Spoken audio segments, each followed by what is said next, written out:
It's a bit savage, but hi, hello, and welcome to the library. My name is Miyabi Mitsuhara, and I am here today with someone special, someone that you have already seen. I'm with BertKnot. Hi, how are you doing tonight?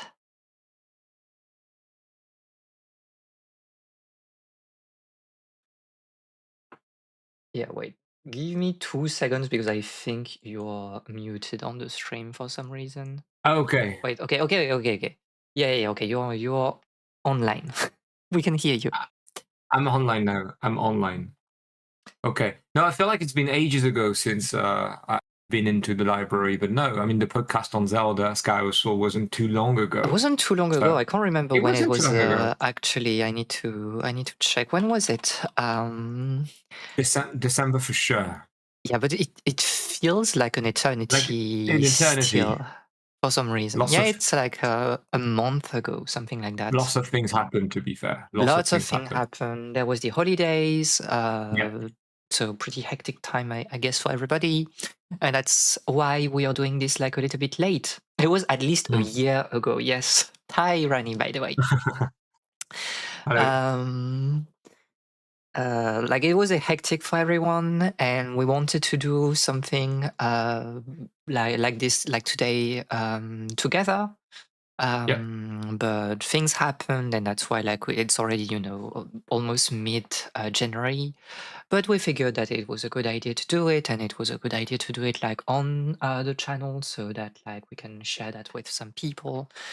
Because why not? And to be fair, Gigaboots was not as yet to do it, like the channel. So we're not that late. Yeah, I mean, I think it's like That was the whole thing with the January thingies and yeah. activities that people are doing. It's like, oh, we want to do it like start the new year immediately, For sure. but like you already run into complications and people are busy, and then it's like already the end of the month.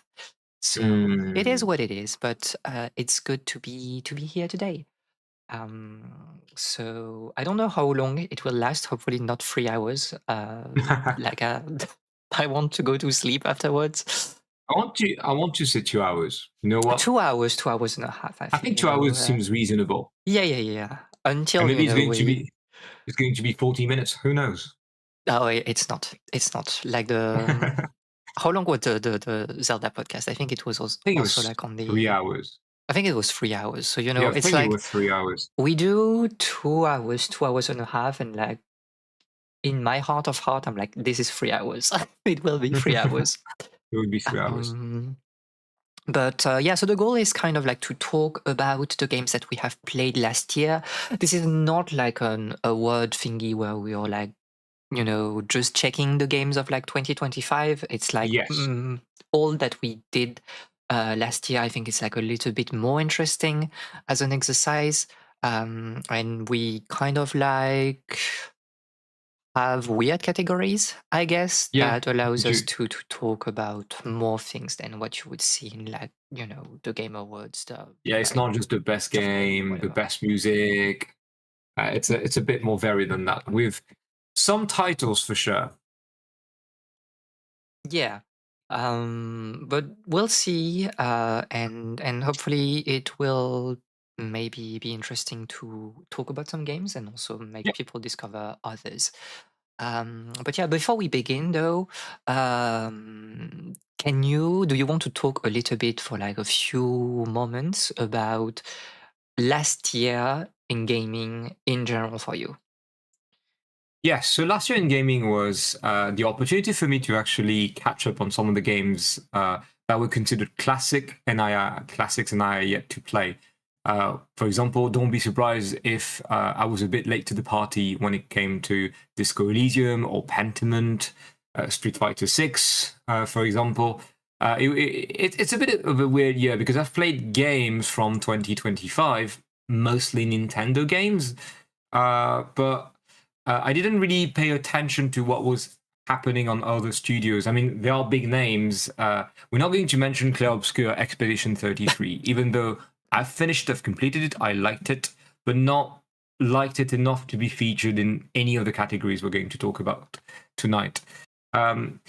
Gaming in 2025 was also like, I think it's the year where it is impossible to not judge harshly the gaming industry, especially on the Western side of things. I think it was the most depressive year when it came to the news. I think it's a record high when it came to firing people, for example. Again, mostly on the Western side of things. Is the year when Nintendo became very greedy on many practices. Even the shell that I am could not defend the $80 or 90 quid price tag for Mario Kart World. And the Switch 2 in general. Also, it's a year that has reinforced my love for certain games and games at large, but certain not gaming. Right. Yeah. I've never considered myself a gamer, but with 2025 now squarely in the past, that's the case, and I don't feel like 2026 is going to be any different. No, I have the same opinion. Well, obviously, last year was the year I was streaming, so it means Mm, that I don't play games outside. I don't play many games outside of streaming, mm, just because it feels like work, or I'm just too tired to play games.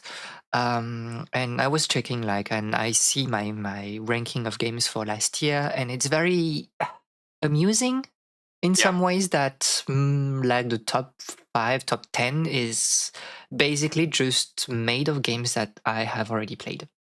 I was like, Yeah. oh, I've replayed Disco Elysium, that was great. I've replayed like Pentiment, that was great. I've replayed like Layton, that was great. But like those Great. are Yeah. games that I know already. So it's Mm, um as you say, like a bit depressing. yeah. There were like interesting things, and I'll be honest, I haven't played much of what was released like this year, like 2025 in particular. But at the same time, like nothing really appealed to me, or just I didn't have Mm, like the financial means to be like, oh, yeah. I'm buying like a Switch 2 on day one to play free games. Like for me, it's not like a purchase that is worth it for now. And Yeah. No, for sure. Yeah. um, like you mentioned, I think Clair Obscure not being featured in any of our picks. Yeah. And I think it's like because we have like better alternatives for Oh kind yeah. of like every category. And it's a good summary of like 2025. It's like, Mm, yeah, it wasn't like the worst year. Like you had like no. interesting games, but at the same time, if I had to pick like a year in gaming, oh, that would never be 2025. Oh no, never, Um, never. I mean, there's 1998, 1997, 2017. I mean, yeah. it's yeah, I mean, we'll go through the categories and kind of like talk Yes. about things. So let me just put the title for the first category that we have. If I can do that right now, and I don't know why. Sorry, everything is a bit cooked because I did not really prepare much for this stream. But normally you can see on the top right of the screen, like you should see like the category appearing. So the first category is greatest art direction for this year. Um, There is.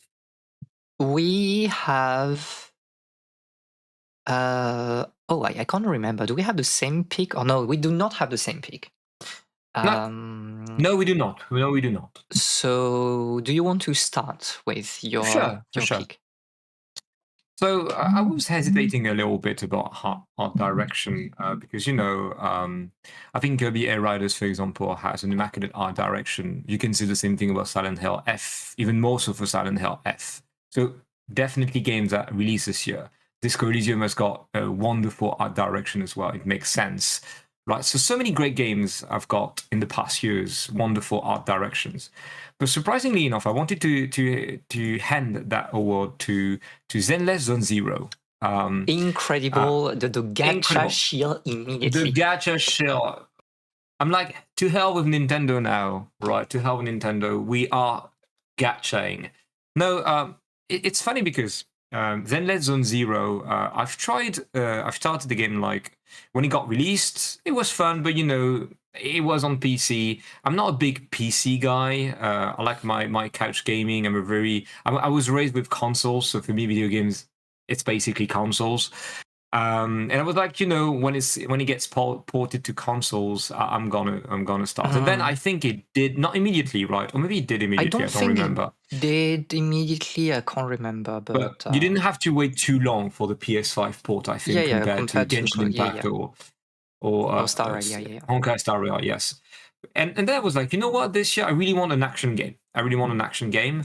And so I decided to get back to Zenless Zone Zero. It was basically clicking right on the spot, and especially the art direction. Because it's the kind of game you have to go back to basically every day for your dailies, and this is part of your routine.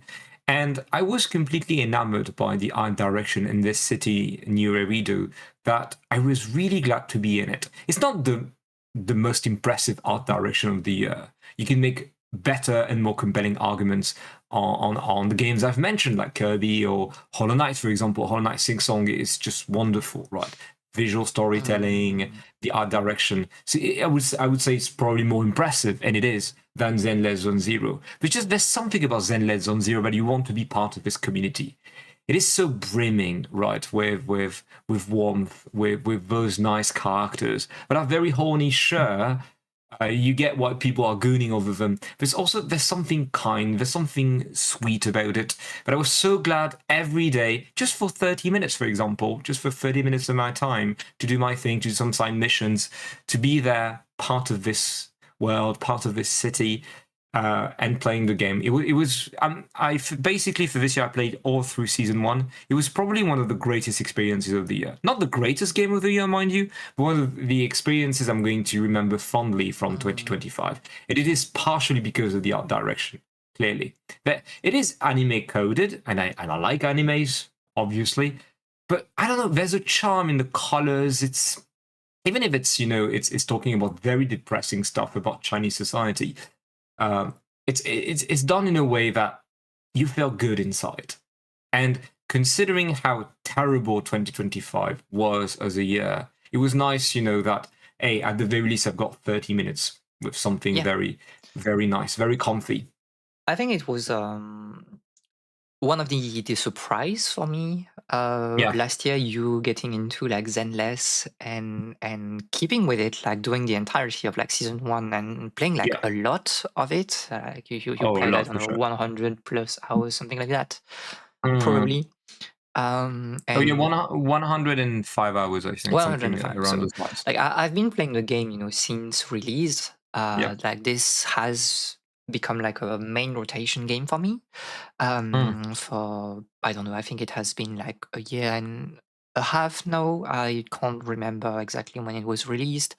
But I enjoyed the game because I feel like it feels very alive, as you say, thanks to the Yeah. art direction, thanks to the how like everything feels like a It's little bit bustling.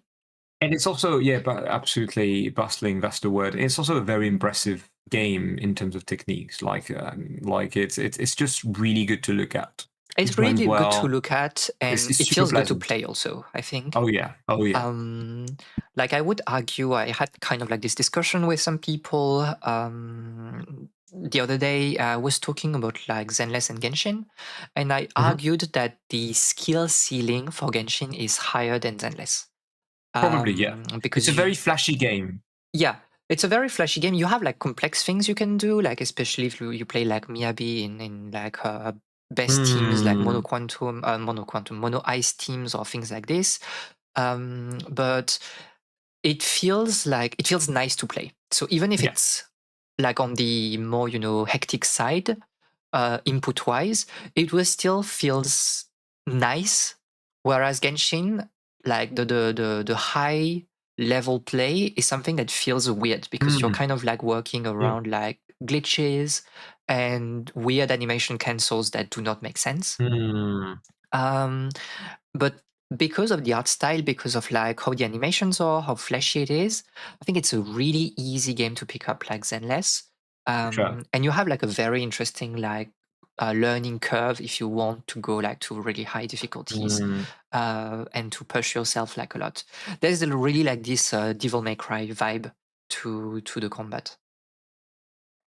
Clearly, and even if it's not as it's lacking depth like compared to Devil May Cry, it's just so pleasant to play. Like it just feels good. That's the Yeah, thing. And this is what they were aiming, and this is what they succeeded in doing. So kudos to them. Kudos to them. They really did a wonderful job with Zenless Zone Zero. yeah, I'm very interested in seeing like how you will react to season two, and like Yeah. for us, we have finished like right now. This is the we had the finale of like season two. Okay. And yeah, it's I don't want to talk too much about it like in Yeah. here. But it's shaping interesting things for like season three. I think they are trying to roll back on the overcorrection that they did for season two. Mm, So that's interesting. okay. My pick for this year, I don't want to talk too much about it because we talked a lot about it on stream. This was like a very dedicated stream anyway. So we played through Cosmology of Kyoto on Uh-huh. stream. I think I can't remember when it was. Maybe it was during the summer. So old educational game, point and click, set in Kyoto during like the Middle Ages, and it's really about the folklore, mythology as well, and it has this weird PC vibe that you would find, Mm, in the 90s. And I think like it really was like a special stream to share with people because it's not right. something that you see a lot. And I was really happy to redo that game and share it with Mm, people. So if you do not know Cosmology of Kyoto and you're interested in Japanese culture and other things, feel free to check it. It's yeah. a really, really nice game. We had also we have the sequel, quote unquote, like spiritual sequel that was also released because it was kind of like a lost media Mm, um, until last year, basically until like September of last year, if I'm correct. And it was released. It's not translated, so you have to know Japanese. But at least this okay. one, Cosmology of Kyoto, it's translated in English. So please have a look because it's really, really good. And Mm, like this is by far my uh, best art direction of the year because okay. it is Yeah. just so unique, so weird. You have like incredible voice acting, and there's really this feeling of being trapped Mm, into this like Kyoto that is surrounded by the miasma and kind of like the yeah. legends and the curses of ancient Japan. So very, very good. Mm. It had to So be no hesitation, right? I mean, no hesitation right here. off the bat, you knew exactly what you were going to pick. Yeah, yeah, yeah. I Okay. mean, I at first I didn't want to pick games that I've already played, but I was like, you know what? Like at some point, Hmm. we should. So I'm Yeah. also reading the chat. So it had to be during summer because I missed that stream. Oh yeah, yeah, yeah. I think so. I think it was during the summer. It was before the re-debut, so before You're right. August, but it had Okay. to be like in June or July, something like this. Mm, So yeah, please have a look at it, be it like on the VODs if you want to check my streams or play it yourself, because we only explored a small part of it during the stream since it was like a bit long to do everything, and that's and where it like left that the much of an impression on you, oh, I clearly. mean, this was Yeah. one of my favorite games already. Yeah. Yeah. Yeah. And playing it again, I was like, yeah, this is really one of my favorite games. Mm, And I need to do like the spiritual sequel. But that's basically it for the art direction um, category. Well, the greatest art direction category, yeah. because now we have well the opposite category, I guess, which is let me change the name of it. I wish I were blind, my liege. That's right. Like funny name, like a very funny name.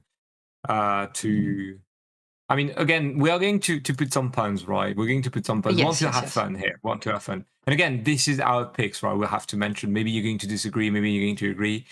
Don't get angry over it, okay? This is just our picks because there are some controversial Yeah, picks we have at some some point. controversial picks, but Oh yeah, we've got some again, controversial opinions, but sometimes it you is. need to have some, right? Oh yeah, for sure, for sure. So, do you want me to start Yeah, with? yeah, I please, wish please start. I wish I were blind, and I do wish I were blind while I was playing Stranger of Paradise, the Final Okay, Fantasy so spin-off. that's where you have put the pick of Stranger of Yes, Paradise. yeah, because I was thinking if there was also like an obvious game I could have picked, but I wanted like I tried my best to do one game per category, Yeah, okay? we did the Because same. that's the Yeah, fun of it. That's the fun of it, right? You want to have like we are explaining why we like or didn't like a game. We don't want to repeat ourselves. So I was like, okay, obviously that is not like the ugliest game we've played this year, especially because we streamed it in the case of Stranger of Paradise. But it's just a game that, like, it's not the worst looking game, but this is a game that is so PS3 coded. And I hate the PS3 aesthetics. I'm sorry. It's lacking color. It's all gray. It's all dark for no reason. It's super edgy. And I just didn't like the look of the game. Like it didn't click for me. I don't think this is what Final Fantasy should look like, and especially a game like Final Fantasy One. It's just so unpleasant. The character design is nothing. Like the character design is nothing. The worlds you go through, even though they are technically nods to Final Fantasy One, but really every past FF game, I felt like yeah, okay, I see the reference, but this is not what I liked about that area of that game. It is so ugly looking. It's a game that is already it dated, but it was dated the day it released. But I feel like because it got released like 3 years ago. Yeah, that's right, 3 years ago. I think it's even more dated now somehow because yeah, we're past. There was a time when people felt nostalgic over PS3 aesthetics overall. That generation of games and consoles. I think we are past that yeah, yeah. already. Because, well, it was always the same kind of muddy looking, grey looking games. I don't want every game to be colorful, obviously. But there's a tone, there's a grain that I really didn't like about Stranger of Paradise. And this is not my Final Fantasy. And even the Final Fantasy that got released in that time frame, Final Fantasy 13, PS3 aesthetics and all. Well, it was colorful. It When was you really pleasant exit, to I look think when at. you exit like the first corridor, which is Yeah. kind of like dark and gray. Yeah, which was supposed to be a big nod to Final Fantasy 7. Yeah, then you have like this color coming back because you enter Yeah. nature and stuff. Yeah, it has really beautiful areas. They're not particularly fun to go through, to traverse through, but that's a problem in terms of game design, level design. But it's a very beautiful game to look at, which is the reason why Yes. people are still praising that aspect of the game. And it deserves praise. It is worthy of praise. But Stranger of Paradise is so ugly. It's a game that is like, its story is dumb. It makes no sense. Sure, the gameplay is not particularly fun. The music, there's nothing to write home about. Clearly, but it's especially the art direction. It's so I funny hate because it. I'm like, I'm on stream, so I personally try to be a bit gentle in the way like I I talk about games, but like you have no chill, and I like I've that. got no chill. I'm sorry. And I know because this is a controversial opinion online because you've got lots of people who defend this game. More powers to you. More powers to you. I'm very happy if you like this game. This is everything I hate in terms of aesthetics. I mean, Right. I do agree. Like, also, chat was saying that like you do not like painful levels of bloom for some reason. No, no, no. I hate it. I hate it. I hate it. And even the character design, like, who is this? This guy is basically buying sweatshirts at H&M. Why should I care about him? Uh, I'm sorry. I hate it. It's I not think that. like my when it comes especially about like, because we'll see this game again like in the Yeah. next categories. Oh yeah. This is not where I've put like Stranger of Paradise, but like I do agree, I think, with you on the look of the game. And what was really aggravating for me was the fact that like you go through like those charts, right, of past FF games, but there's no coherence between them, and it doesn't even match what like those older games were looking. I think if you remember, like we had the FF6 Mm, moment, like World of yeah. Ruin. It was like just the worst version of like Kylid I've ever seen in my life. It's Absolutely. just like some sort of mishmash between like yellow, orange, red, and gray. But yeah, And it was like, which oh, was this is not like what I imagine FF6 to be. Like, this is yeah. really the worst thing you could have done with it. This is a miscomprehension of what Final Fantasy is, or Final Fantasy VI, my bad, is. Like, really. Even the area that was supposed to be a nod to Final Fantasy VII, that's not what Final Fantasy VII is. Like, I don't get the point of referencing past Final Fantasy games if you do not understand their aesthetics and what they stand for. So, yeah, That was no, that was a that was a weird game to play. To that be was a fair, very weird game. I can't remember how many But sessions it took for us to finish. 3, I think. I Yeah, think maybe I think the thing with Stranger of Paradise is that its very existence in it is interesting, but the game in we of took itself 5. isn't. 5, okay, wow. I mean, if 5, you like the game, if you like the gameplay, good for you, I guess. yeah, oh yeah, more power to I you again. didn't like the gameplay, so it was, a bit painful to go through. Not painful, but not that interesting. Um, but yeah, I think like in some ways, Nomura is also really someone that is like locked and trapped in the past. And this is like the textbook example of when it's like way too much, I think. We know that he's still like with Kingdom Hearts, with the idea of like Yeah. I've been kind of like robbed of what I wanted to do with like some storylines, Mm, especially versus 13. And versus that's 13, why yeah. it will come back. Obviously, it came back at the end of Kingdom Hearts Oh, 3. look, It will come back like 3, in 4. But yeah, like you need to move on also a little bit. And I don't think this game, like you can do like a rewriting of Final Fantasy 1 that is like forward looking, and it feels yeah. so backward in a way. Well, that's the thing with Nomura. I think he is a man with lots of hatred in his heart. And I think he has to move on. Be like Sora. You have to Like, move on. okay, versus 13 is never going to happen. We're very sorry about Final Fantasy 15. What a shit show that was. Move on, bro. Move on. Move on. You've got a successful franchise. Yeah, Do something with. Even the game, like I feel, Stranger of Paradise is a game with lots of hatred. Like it it's is. even It's the a very ending. Like angry game, but like it's a very angry game for no it reason. Like doesn't make anything interesting, I think, with the anger. oh, Really. it's actually a discourse on toxic masculinity. Come on, what are you talking about? This is so funny. What are you talking about? Have we played the same game? Talking about toxic masculinity. Jack Garland. So my pick for this category was Silent Hill 2 remake. Yeah. Oh yeah.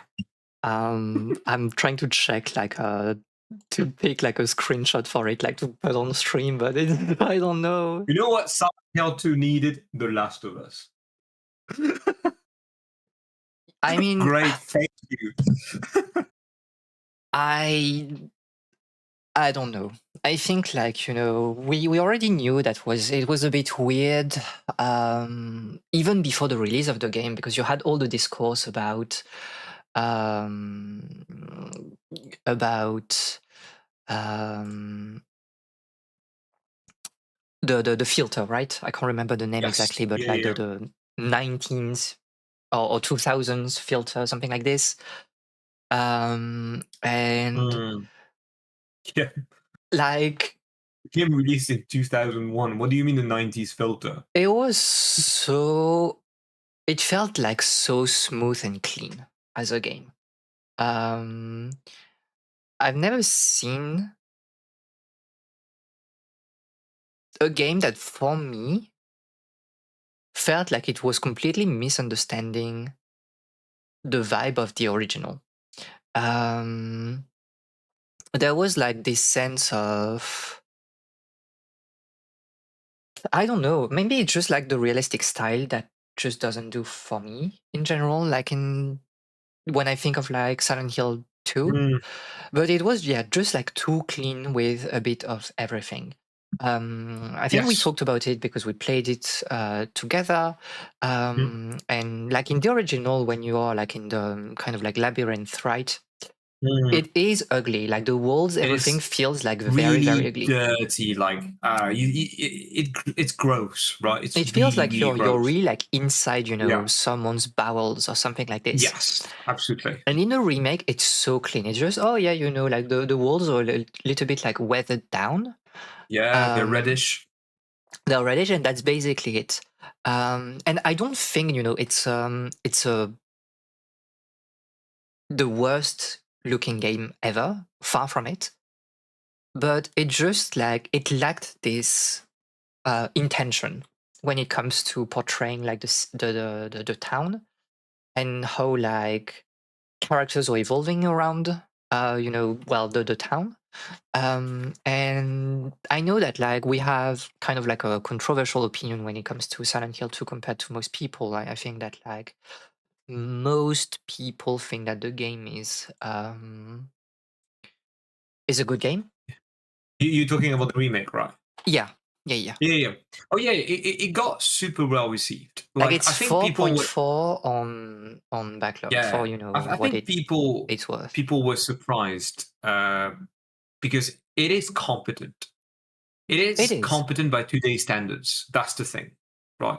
It's not the most impressive looking game, but the general discourse was like it's going to be a shit show. That was basically the gist of it, and it wasn't. It's competent but and unnecessary. And I think I agree because it was one of my honorable mentions with I Wish I Were Blind because they basically standardized Silent Hill 2. When Silent Hill 2 released back in the days, there was nothing like it. It felt special. Now Silent Hill 2 remake looks like any game.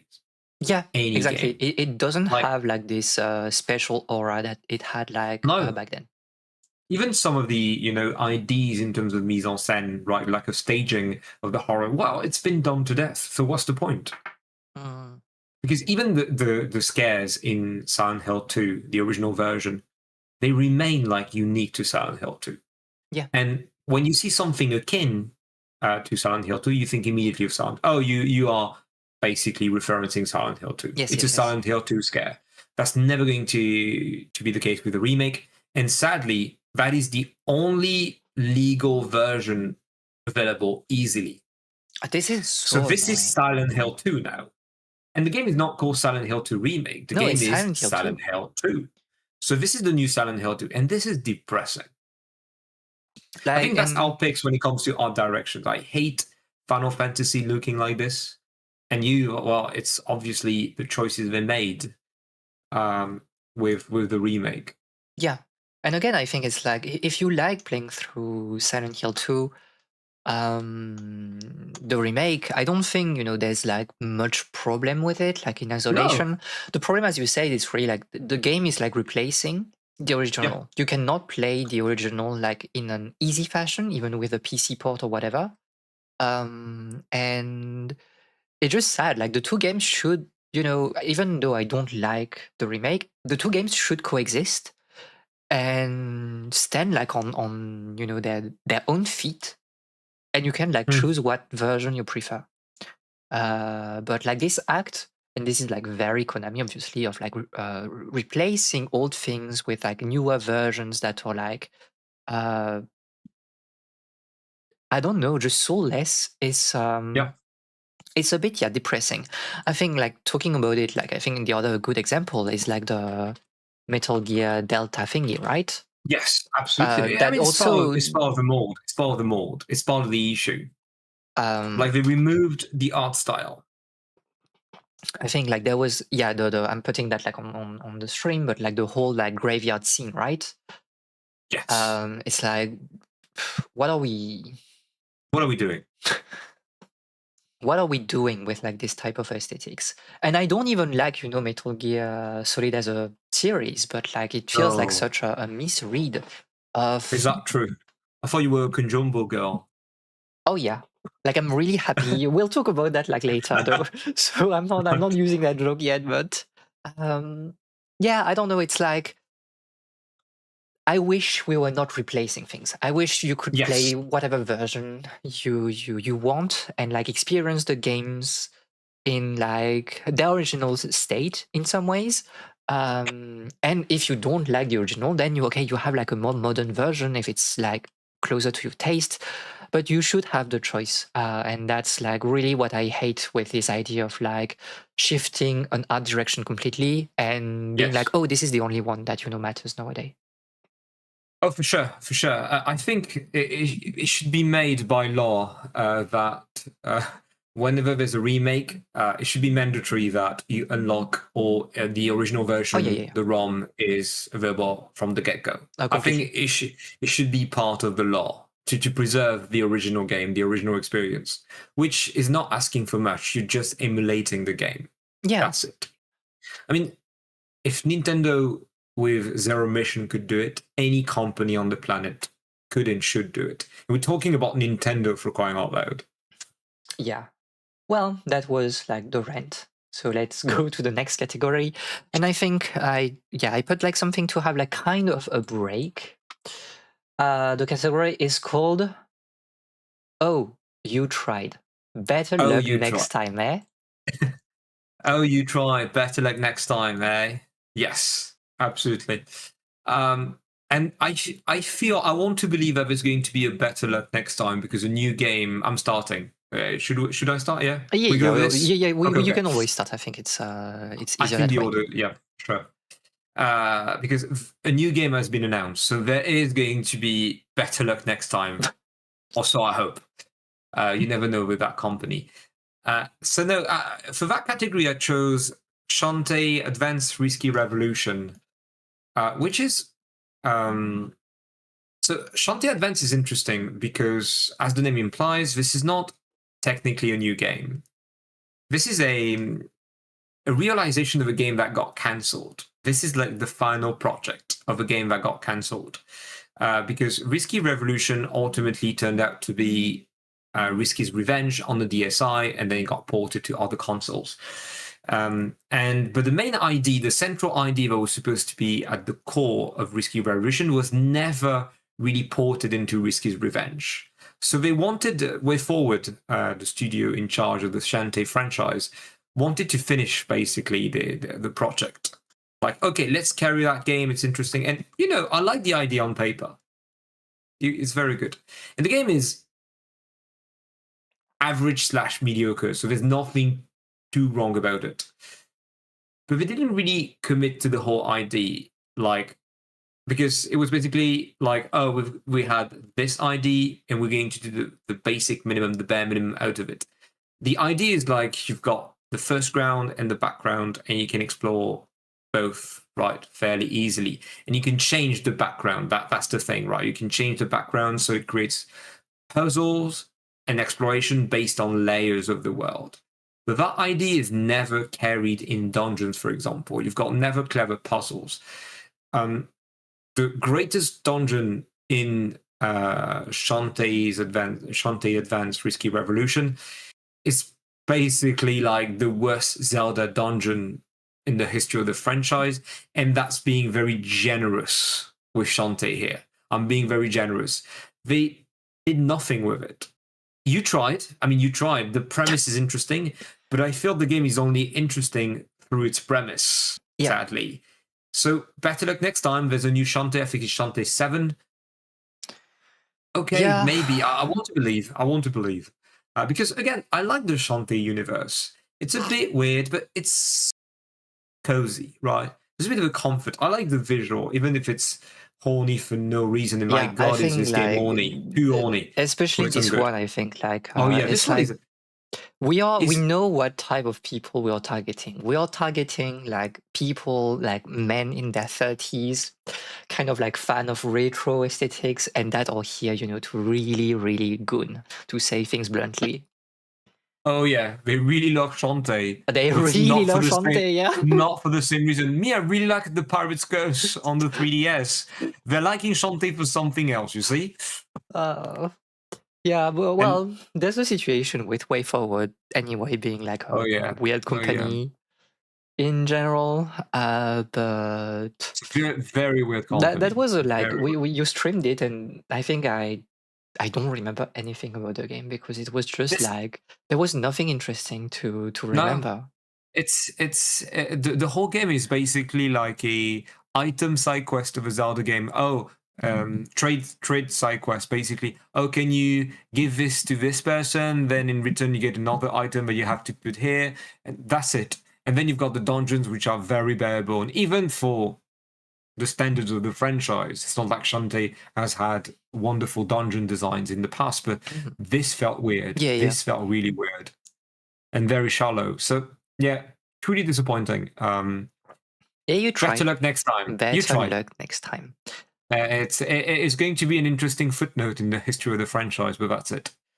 So my pick is kind of like a very similar. This is like Mm-hmm. re a second try on a game that already existed Yes, before. yes. We played it together, and Oh,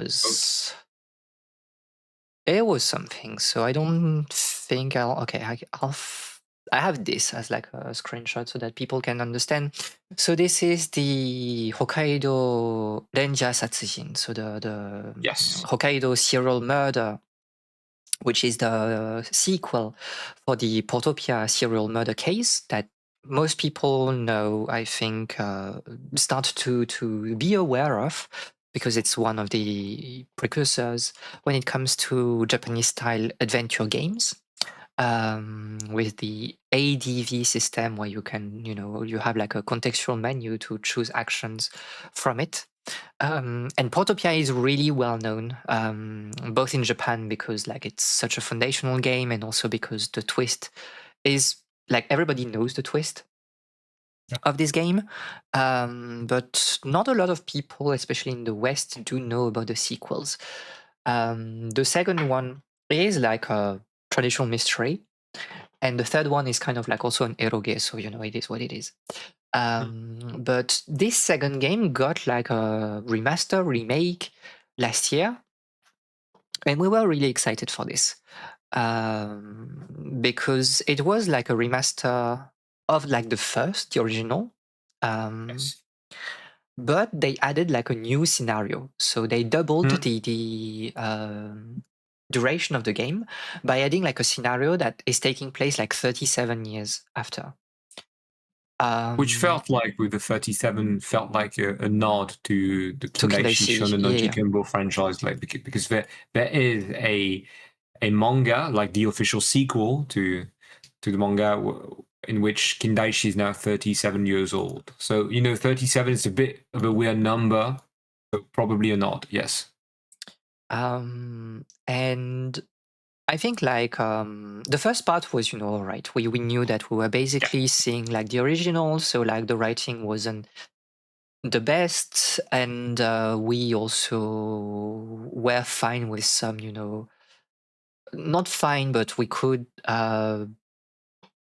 Well, kind of yeah. like I mean, we understood that yeah, the, comprehend, the right? horniness of like Because certain scenes was like okay, it absolutely, was. especially since the game purposefully mentions at the beginning that some of the Yes, representations, especially of women or of gender, are a bit dated, but we wanted to preserve that yes. aspect of the game because it was like this initially. Okay, sure, but we're expecting something else for the second part. Then Yeah, the second part that's the point. was really disappointing, because it was a good time to kind of like put like a twist on the formula and maybe do Yep. something like it that is a bit more socially coded.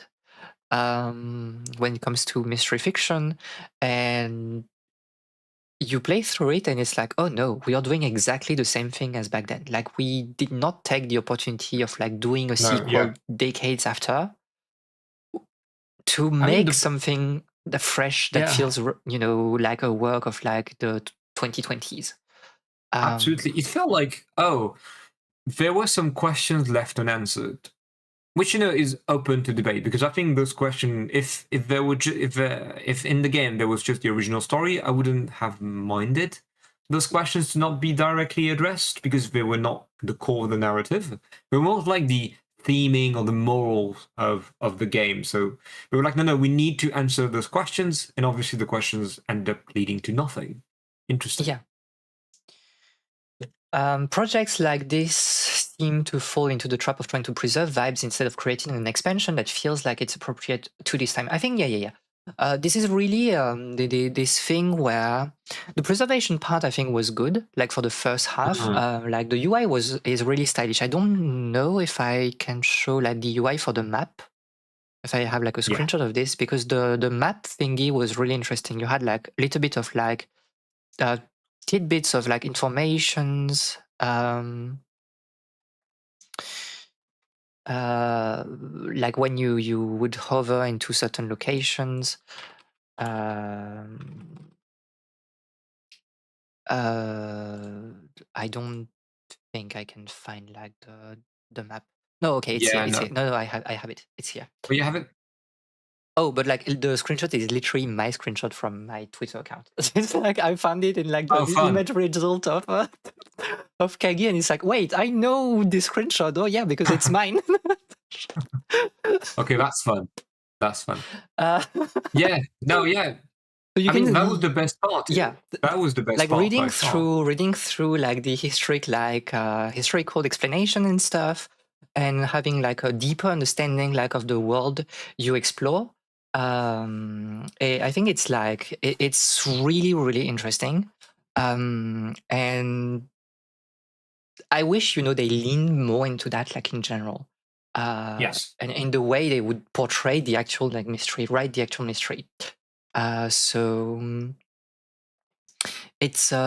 it was Yeah. disappointing. I think it was They never disappointing to really. see that like there was so much potential, they were almost there, but they choose to not do it. Oh, for sure. And they never really explored the. Let's just say the idea. Oh, what happened to Kaido 37 Yeah, years later? Then. No, never. No, that was not. No, it's just like again answering questions and it's that sad didn't need because to be answered. you really had like this thing of like, oh, we are like just below the lost decades, and just by the way, if you're Yeah. playing with a bingo for the stream of like lost decades mentioned, this is your moment.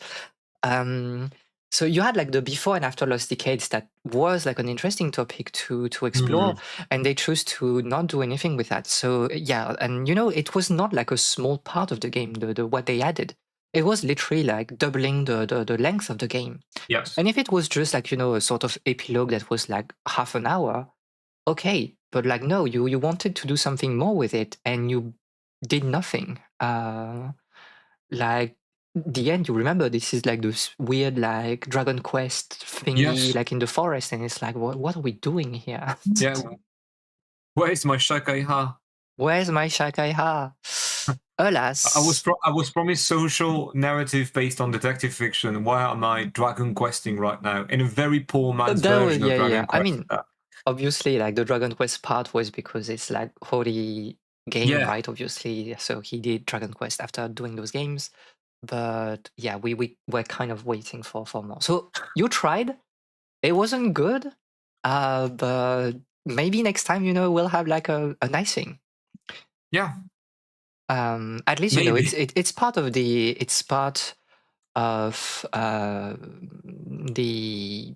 renaissance of like ADV games. ADV games. And I think it's nice that we have like a lot of them, even if they are not like good, because at least it shows that like the field is alive, and There's I a think yes, and it's quite good there's an for us. interest for sure. There's an interest. Okay, so let's go to the next category, which is we are jamming that soundtrack. So the best soundtrack of the year, I think it's soundtrack and kind of like also audio design as well. But Absolutely, yeah. The audio design would be my honorable mention that I'm going to to talk about a bit later. But yeah, no. While we're jamming, I wanted like that's the term jamming because I wanted to give this award to Mario Kart World. the Mario Kart Nintendo Shield. World, the Nintendo Shield, it starts now. Mario Kart World is an exceptional kart racer. I know that it's a bit of a controversial opinion. I mean, for people online, I mean, people love this game, but I know online that it has been debated. Some people like the approach, some do not, and part of people who adore the approach. I mean, it's even like difficult for me to get back to Mario Kart 8 Deluxe, which is an excellent game still, but I really like what they did with Mario Kart World. But on the OST, I think everyone agrees that this is wonderful. Like you've got more than 300 tracks, some of the greatest remixes in gaming history. Like it works so well, so well. It's just brilliant to listen to. Like it's even difficult now to actually go back to the original versions of some of the songs featured. It's like it feels like a celebration of Mario history in a way, but not like, oh, nostalgia because we put that soundtrack. No, we wanted this soundtrack to make sense with the approach of the game. I mean, Because Mario Kart World is not a kart racer, it's a kart adventure or a kart rally.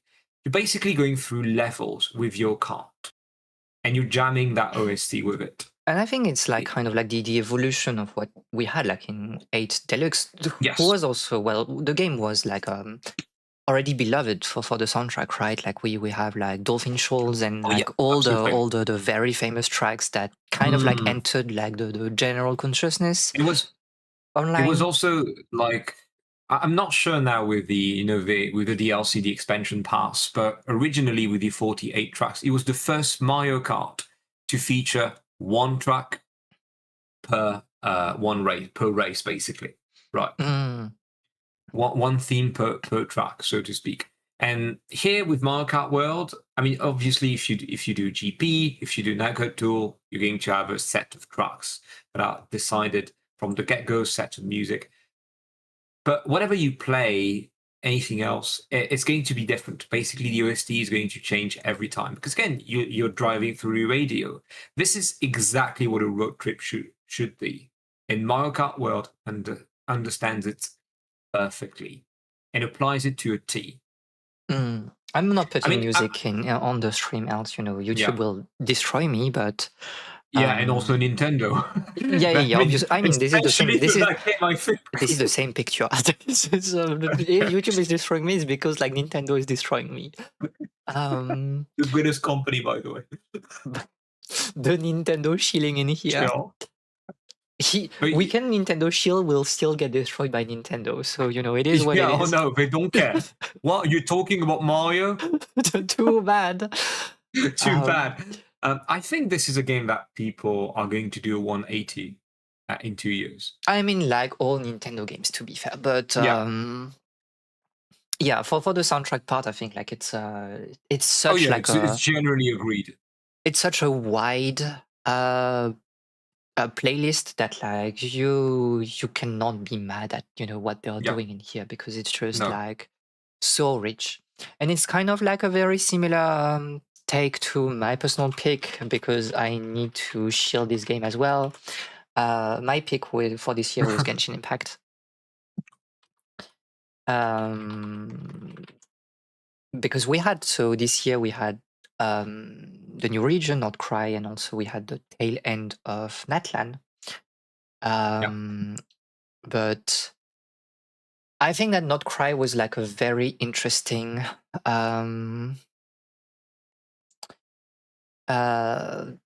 moment for us, because it was a celebration of the game, as you mentioned, also a celebration of like the past with Mario Kart World. And here it was like a love letter for the people that were here since the beginning. So you had like a Right. lot of lore that was released in previous versions that would find an answer here, or like culminate to something very specific in this version. And the music was part of it, I think. Like the music in Genshin Impact has always been, I think, quite transcendent.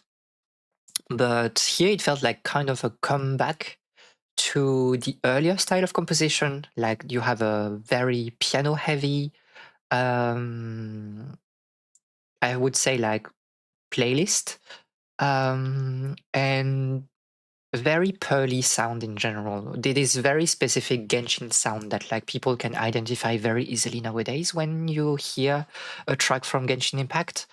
And it felt like very nostalgic, but also like very forward looking at the same time with like the instrumentation.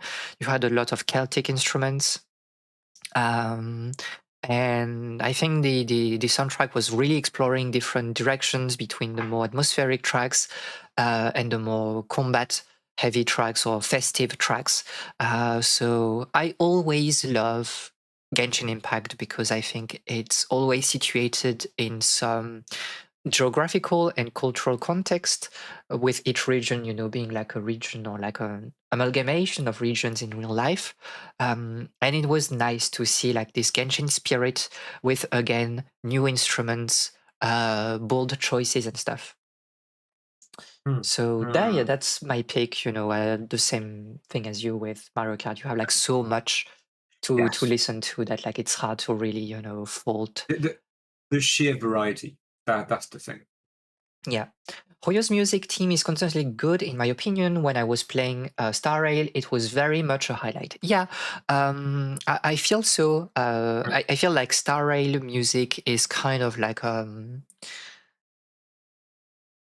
it's consistently good, but also like it goes way harder on the kind of like boss tracks, like the Hmm. highlight tracks, where I think like Genshin, it doesn't have like the same heights, like if you have done Enforius, like obviously there was like Pro as like the theme during like the fight against like one of the bosses.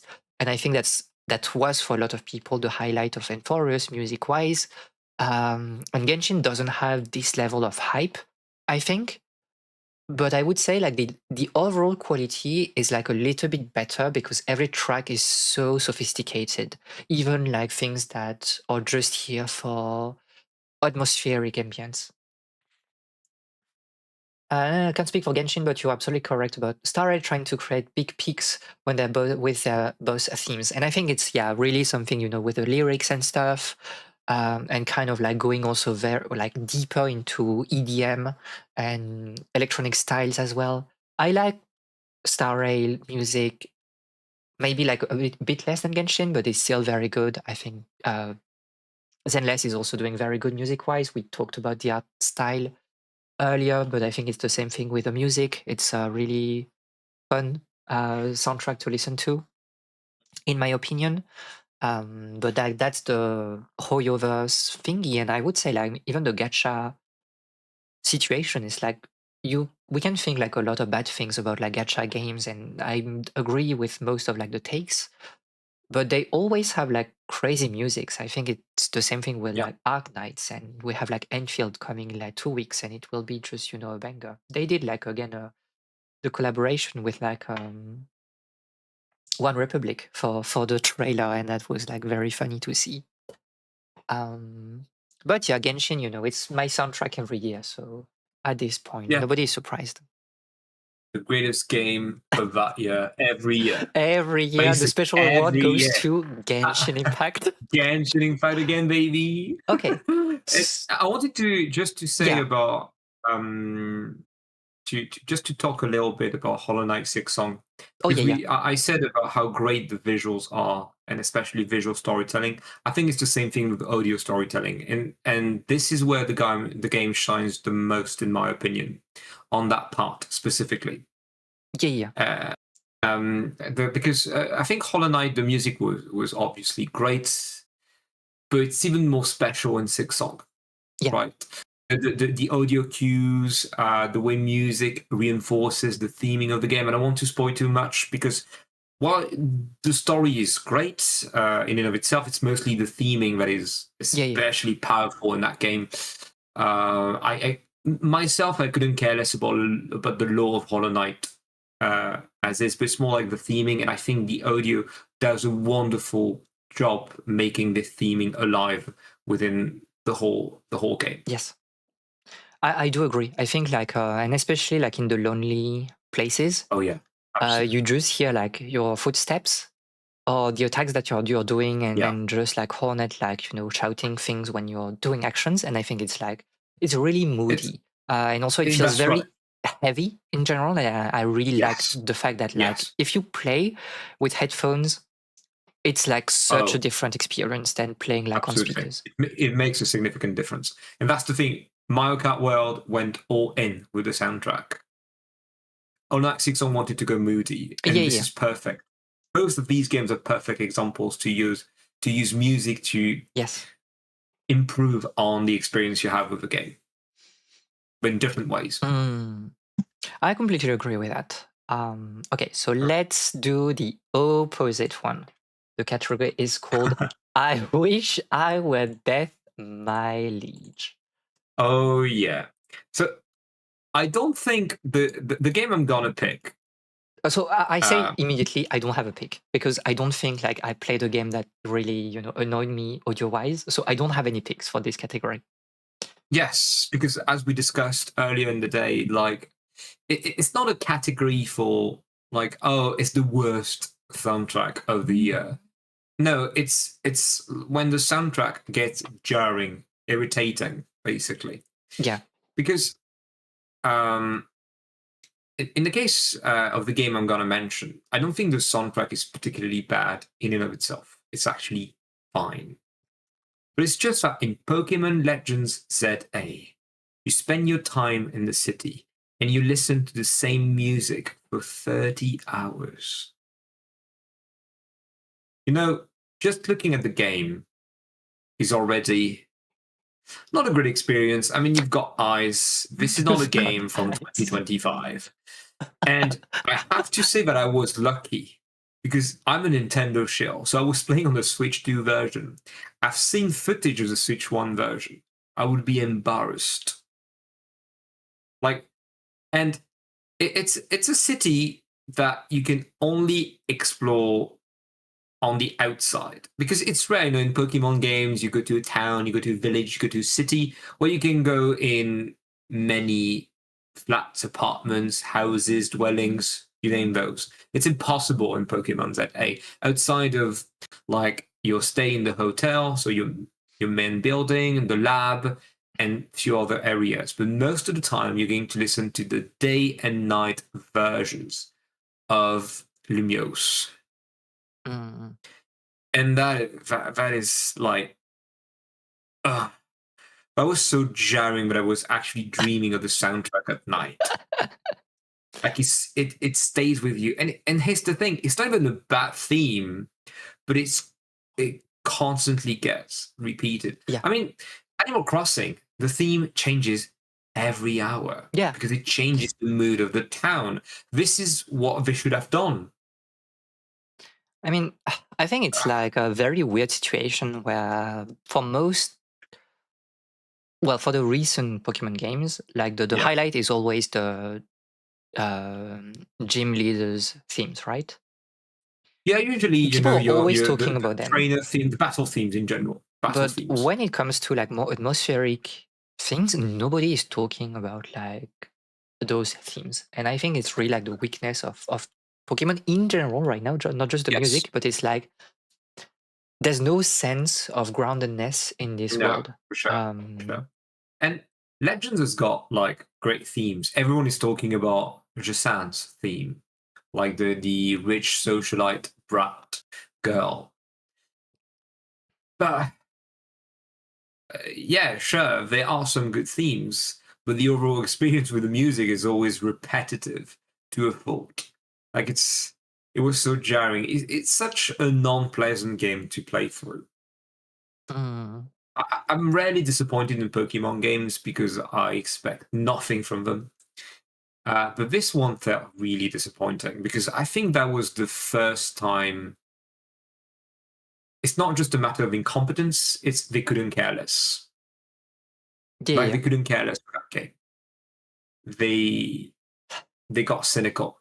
It is what I mean, the Pokemon Company and especially Game Freaks. It is what it It's is. a sad Like situation. again, It's a I very sad. think it's very easy, and every time I feel like I talk about Pokemon on stream and not yeah, even beyond the stream, I'm very negative and stuff, and like it feels like I'm a hater of like Pokemon, and it's like I don't want to be a Oh no, a because hater, right? Because I we love love the like the original content. games. Yeah, I love Oh the yeah, concept.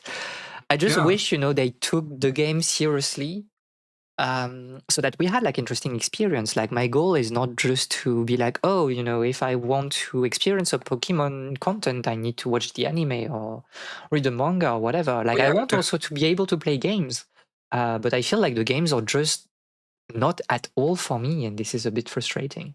I mean, before I was sad to see the state Pokemon is in. I was sad. I was sad about the state of Sword and Shield. I was sad about Scarlet and Violet. But yeah, I got a bit angry I'm a bit because angry. no, yeah, a bit angry. A bit because frankly, I don't care about Pokemon anymore. I played this Yeah. one because oh, it happens in the city.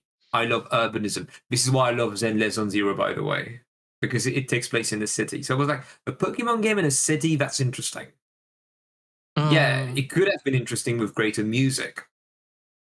And alas. not just music, greater audio music direction, music composition Well, as well. But that's greater not the case. everything, to be honest. I think it's the Greater same thing. everything, It's though, yeah. like those games are just like a little bit in the past for on, you know, every category.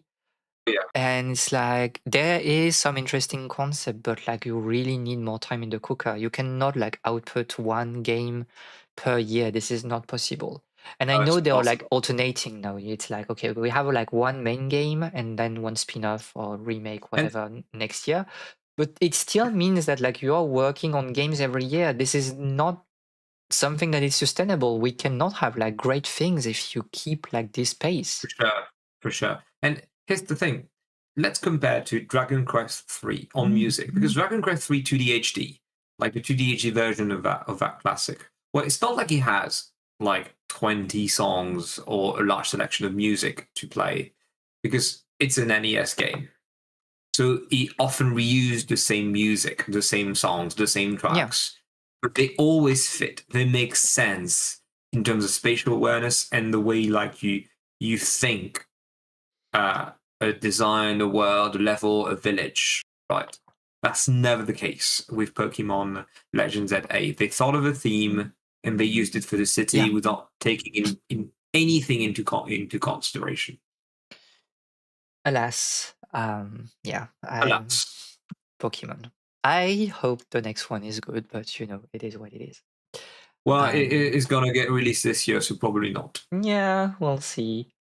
Okay, next category because like oh, you wanted to do, you know, 2 hours. It's cooked. Huh? It's We cooked. are here until midnight.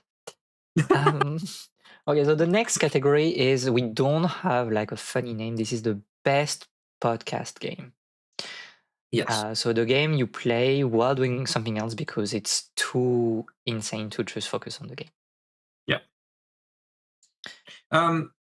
So should I start Yeah, again? yeah, Because I'm not going to be too long into this one. yeah. Me neither. But Uh, for me, it was Our Warrior's Age of Imprisonment.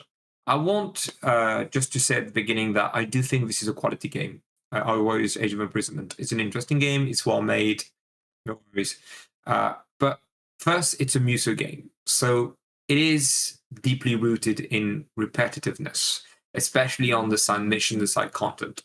And I feel like this Our Warriors Age of Imprisonment, this one, is a bit more repetitive than Our Warriors or Age of Calamity, the other Our Warriors, which was this one was based on Breath of the Wild. mm, This spin-off slash canonical game onto the kingdom gets really repetitive. It's also the third version of a How Warriors game. And while it is probably the best out of the three, I knew what to expect. Even on the music department, the music is good, but it's again the same yeah, guitar renditions that we know. And that's not the game I wanted as a spin-off. I think it would have made much more sense to use a tactical yeah, RPG for this story specifically. So I wasn't too super fascinated by what was happening on screen. So I was like, you know what? It's going to be my podcast game of the year. yeah. And it worked. It was nice, but nothing too memorable, nothing too remarkable. it's not it happened because it is ultimately a quality game. It's good. It was really pleasant It's just, and a bit memorable we because know, the ending is really good. The ending is really, really good. Uh, Mm, it has a bit of a slow start, but what was interesting what they did at the beginning, it's just the middle. It's Hyrule Warriors Age of Calamity again. It's the same thing. yeah, like we know the formula, so at some point it starts to wear off a little bit, Yeah. and Hence the um, podcast. yeah, and I think like Zelda nowadays is kind of like a series that is branching out on different type of like gameplay. We had that especially like I think it's already 10 years ago, but we had that with like Cadence of Hyrule and things like this. And I think they should like continue to explore those things a bit more. It's like you tried some Muso, it works, but like you need to do other things. Like a tactical Zelda game, I think would be very interesting. You have like so much you can do with like this series, and we need to be creative. So again, I don't think I'll play this one probably at some point, but also okay, 3 times is like more than enough. Now we need to do something else, Yeah, right? absolutely. I hope for the next spin-off Zelda game, finally going to do something different. We need to. Yeah. So my podcast game was actually Final Fantasy 14 this Mm, year. Well, because this is like an MMO, so you don't really have like, it's not surprising that you do other things at the same time, because the main like the big part of the game, the main extension has been released 2 years ago. So last year was really like, downtime. We had like some patches, but like kind of like mundane activities. I was raiding last year. And it means like spending a lot of time on the game, and it means that like you're running the same dungeons that are not very interesting again and again and again. And I feel like 14 is nice when you play like content for the first time. When you're like on repeat mode, it starts to be like very, very long. It feels long. And at that point, yeah, I was just, doing other things. It's either podcast, either like talking with people at the same time. But I find 14 to be a hard game to play if you only focus on it and you don't have anything to do at the same time. I really don't have much to add because it's also kind of like in the DNA of the game to be like this. Like it's an MMO.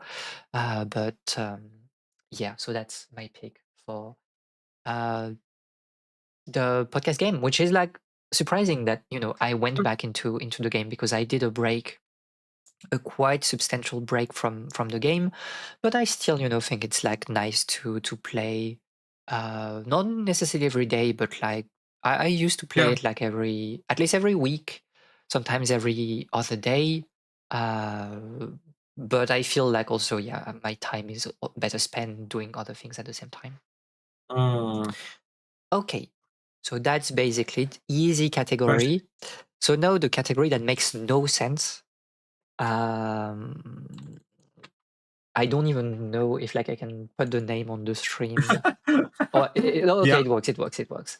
I Um, like to do things difficult for you, I okay. suppose. So this is the Besto System of the year Best system. Famitsu version.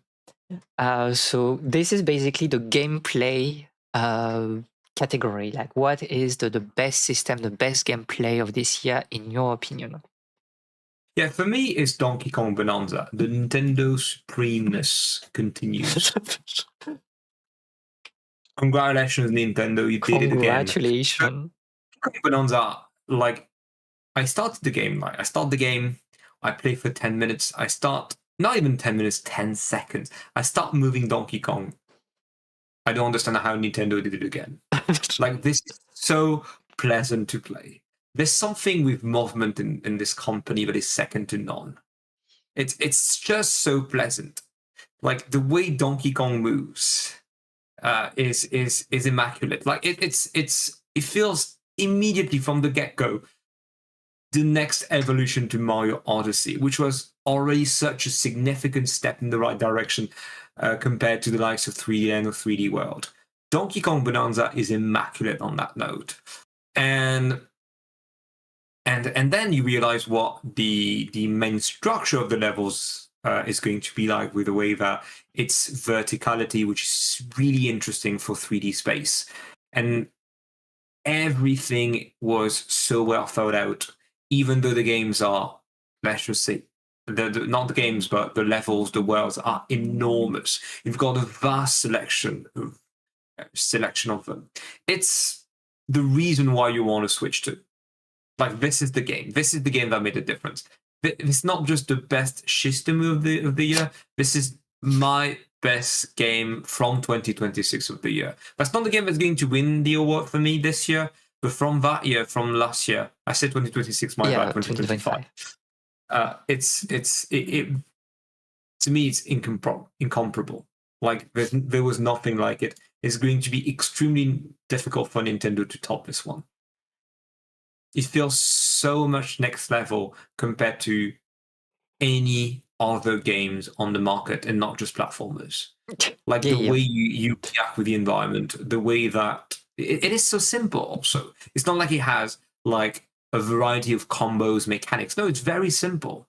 But again, it's this simplicity that does wonders with the way you react, you interact with that world.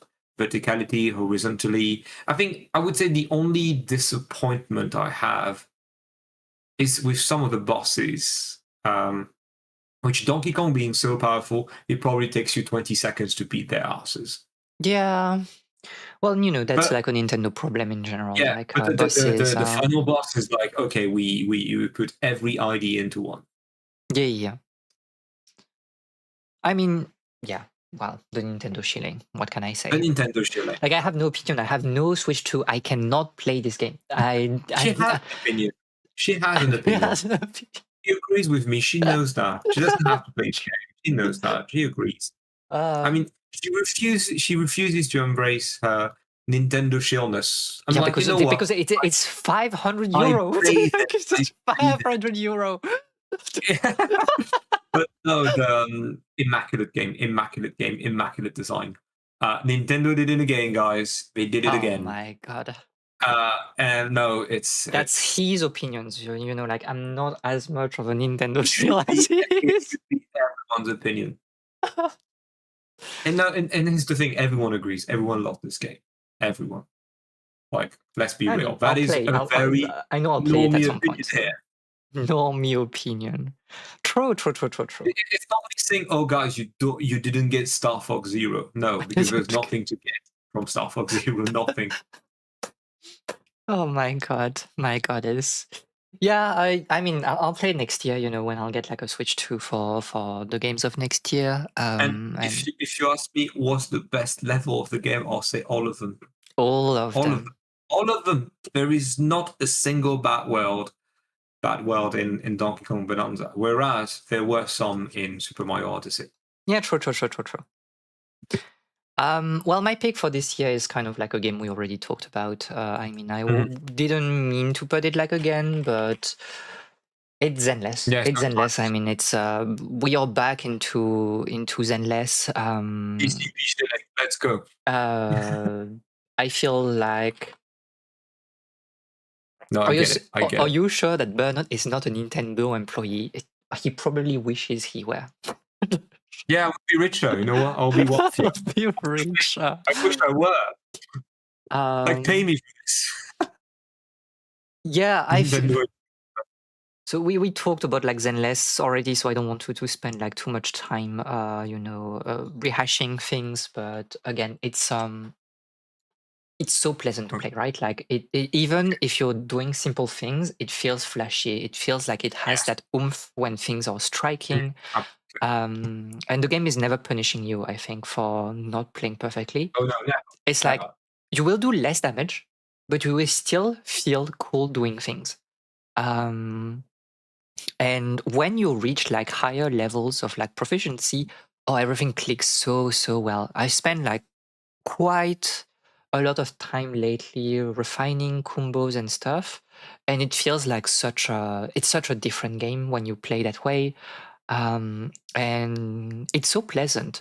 And I think like this is really my type of games nowadays. It's like simple to get into, low flooring, but a ceiling that can go like quite high. Again, I don't think it's like that high. I don't think it's like as high as Genshin, but it's way more enjoyable to play than Genshin because Yeah. everything feels natural. Like those combos that you can implement, it feels like they are meant to be here and they are Mm. meant to be like added when you actually reach that level of gameplay.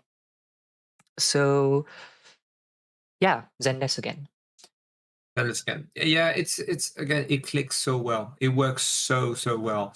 Um, it's just a very pleasant experience all the way through, and it's not the most complex game. It's that it doesn't have the complexity of Bayonetta or Devil May Cry, but it doesn't have to have this. That's the thing, right? So no, a very all around excellent game. Super pleasant, super good. Yes, and now the opposite category, of course, titled Who Programmed This? Who programmed this? Like, who is responsible for this? So that's not going to be a Nintendo game. Well, who would But have thought like the who would have Nintendo thought, shield is right? Nintendo shilling? Nintendo shilling. And to be fair, in regarding my pick, it's not a game that plays badly, right? It's more like a statement that goes, "I didn't like the direction." It's a game that has already been mentioned Oh, by Miyabi. For me, the worst game on the gameplay or Shistemu side of things is Silent Hill 2 remake. Silent Hill 2 yes. remake, because I hate what Silent Hill 2 has become. That's the thing. I like. Why would you want to modernize a game? Because I know some people are going to say, "Oh, it was supposed to play badly," but here's the thing: it did not play badly. The original game did not play badly. Do you consider that Resident Evil remake, the GameCube remake, plays badly? I do not think so. It's just that, again, it works. It's a functional third-person shooter. Not a great one, but it's functional. I can see why some people like it. But it's just that, oh, it's a watered down version of what used to be a wonderfully immaculate game on that side, where the gameplay made sense with the story and especially the framing of the story. That's not the case anymore. It's just a regular shooter, third person shooter, Yeah, I with a mean, survival element. It's not like Resident Evil 8, for example, or Resident Evil 3, which is way more actiony than the remake of Resident Evil 2. But it's just, it looks like any other game on the market now. It plays like any other game on the market. That's what is very it disappointing with doesn't have Silent Hill like 2. the weight when you move, No. and I think like for us who played like all those like old action survival games back then, one thing you learn very quickly is that like you don't need to kill enemies. You just need to, maybe shoot once and then you dodge, you strafe, and you pass, next to them. You ignore the enemies because you need to conserve your ammunitions. And sure, you can do that in here, but like you also have like this gameplay system that forces you Mm. to actually shoot people because it feels good to shoot, right? And I think it's so. I mean, you could argue that in some ways it's kind of like the discourse of the game, but it shouldn't. It shouldn't be like this. Mm. And I think, like, especially when you compare to Silent Hill F, it's kind of like the opposite discourse in a way, and they completely missed that, like in Yes. in this remake. Yeah. Um, because there's a reason, like uh, James is coming back, right? Like he's not Yes. coming like as an angry man that wants to shoot No. things. On the contrary, and yeah, I feel like the this is like a complete like misread, Oh, yeah. and not even talking about like the puzzle side of things. I think we've seen through the puzzle, and it's like I Yeah. get that people don't like puzzles in like Silent Hills, that they found them like cryptic, but that's also like the spirit of like Silent Hill. It's like you are here to talk and solve things. Like you don't know Shakespeare, like the entire tragedies of Shakespeare, then you're cooked. Like this is What do you mean you haven't read Village? it's like I get that, in some ways it's like some gatekeeping, but that's also part of it. And nothing also prevents you from checking the internet nowadays to not like search for the answers on like a guide, but also to do some research about like Shakespeare or whatever. And like the way they have implemented puzzles just by being like, oh yeah, we're just like sending you to like 3 locations to like get some keys and then you just use them. Okay, but like I'm playing Silent Hill. I'm not playing like Resident Evil. So that's again like a misread of what was interesting. Like my problem is not that we are changing things. My problem is that we are removing something that was interesting and that you don't see elsewhere in the gaming landscape nowadays. If we still had like those puzzles in other games, I wouldn't have like any issues. But this was like a good opportunity to make this like a new wave of like this type of puzzles, and they decided that, oh no, this is like not what people want, so we are just like not implementing them. Yes, that's right. So yeah, Perfectly. can you believe that we did not like Silent Hill 2 remake? Cannot believe it. Cannot believe it. Wow. Yeah, you know, I can't believe that. I can't believe that. Um, okay, so that's it for the gameplay part. Yes. Let me do this. So the next category for us to tackle is peak fiction of the year. Thank you for the brain rot title, but there's a reason why. There's a So reason why peak you're gonna. fiction of the year, the greatest narrative of the year. What is your peak, BertKnot? Okay. So for me, it's going to be Final Fantasy Tactics. Final Fantasy Tactics. Can you Not believe the it? Can you believe it? And not just for the remastered, which added wonderful dub, the wonderful dub, because it was my first time going through the game. Actually, I've played most Final Fantasy games in my life, but there are some gaps. There are some gaps, and Final Fantasy Tactics was one of them. And I'm glad that I can fill that hole now because I've heard excellent things about the story, but it's like okay. Some people say it's the greatest story in the franchise. We're gonna see it is. I do believe this is the greatest story in the franchise, with some of the most well-rounded characters, not just in the Final Fantasy franchise, not just in gaming, but with that premise, whatever the media being concerned or talked about. This is an excellent story.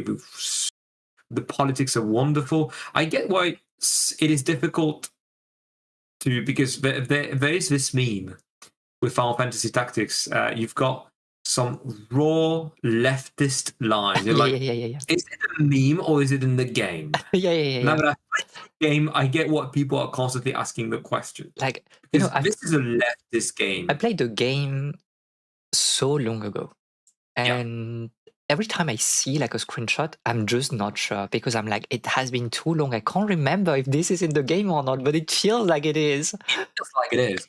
And the way geopolitics and the world functions, and because this is a greater conflict that what these characters are experiencing through. And yet, through their eyes and through the encyclopedia bit, you understand everything for that game.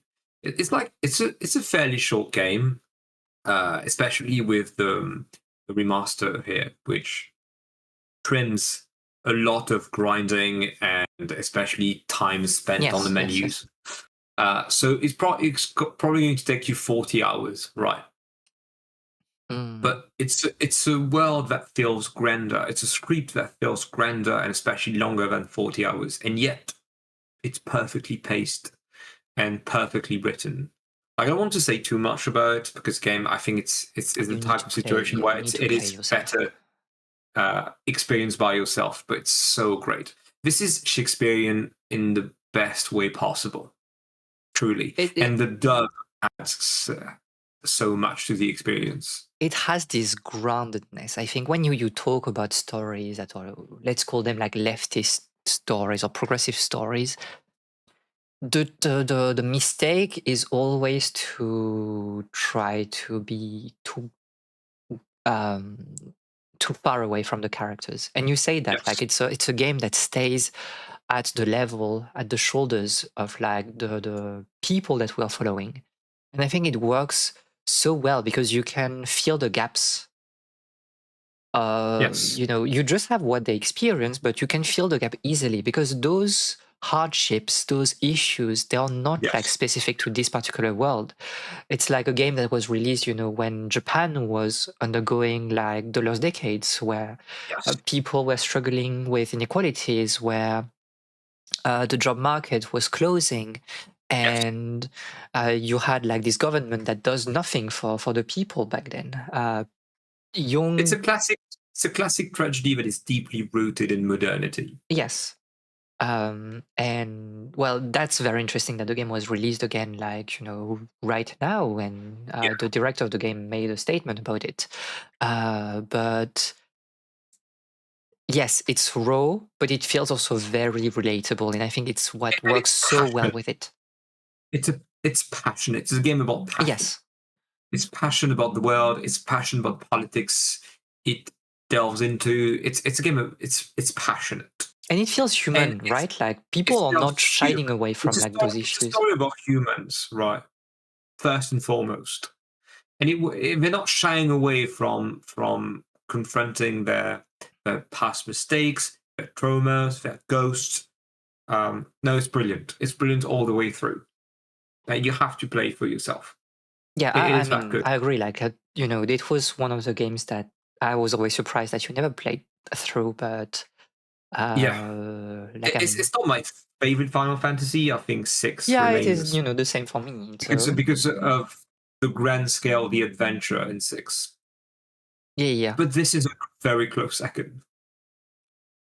I do agree. I really do agree. This is really a game that, I like a lot, and I'm very eager to play it at some point again when I'll Mm, have some time. So my pick for this year is a game that I've already played. It's a game we did together mm. because I wanted you to discover it. My pick for this year is Pentiment. Yes, Um, which was my close second, by the way. I mean, like it's I've done history for a long time in my life. This was my specialty. This is still my Mm, mm, specialty. And when the game was released, like I had so many people around me talking about it, right? Being like, "Oh, this is a really like a game for us historians, and there's just not a lot we can, um, criticize when it comes to like the historical side of things." And I was always a bit afraid, when you have games that have like this like glowing reputation. I'm like, oh, this is the a door for me to be disappointed. So because I'm afraid, I prefer to not play those games when they are really like well received by the people around me. But I knew I mm. needed to play this game at some point, and I did a few years after it released, and it was so good. Yeah. It's such a great retelling of The Name of the Rose. Mm, It understands like what the book wanted to do, wanted to talk about people, and wanted to talk about the way we're inhabiting the world. Um, and the historical context is important, but it's not like the prime focus. The prime focus is really like on the life of people and how different perspectives can coexist, and it leads to friction and to mm, uh, transformation in those specific like communities. And we played through it together, and I think it was like for me this is still such a unique game, and you don't see that like often or at all in the gaming landscape. And it felt so good going through a game that is really respectful about like those themes and stuff. And I know that like a lot of people don't like Act 3 for some reason. You mm. are you are fools. Act 3 is like the culmination of everything and makes so much sense, like the direction of Act 3 compared to Act 1 and 2. Hmm. And yeah, that was like such a sweet experience going through it again with you earlier this year. Yeah. I don't have much to add because like I think it's also like a game you should experience yourself. Yes. If you like the Name of the Rose, Rose, play it immediately. it's Stop just everything you're doing. it's just very good. Like I think it's like Yeah. as good as the book. It's different, It's but different. it It's not works exactly very what well. you want, obviously. Yeah, And this could have been also one of the greatest art directions of the year. I think so. Also I for think so. in terms of medieval aesthetics. Yeah, yeah, yeah. So yeah, that's basically it for this category. So now we go to the next category, which is a very funny one because it's Speak Fiction of the Year, British meaning. So meaning that it's bottom of the barrel. It's peak, It's but peak. peak in Britain does not mean the same thing as for the rest of the world.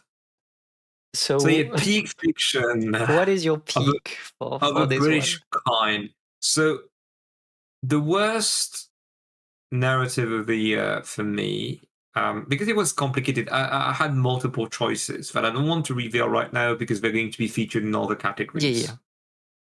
Um, uh, but if I had to choose one, that would be Couch Detective, the first game in the series. I, Yeah, I mean because this is a game about nothing.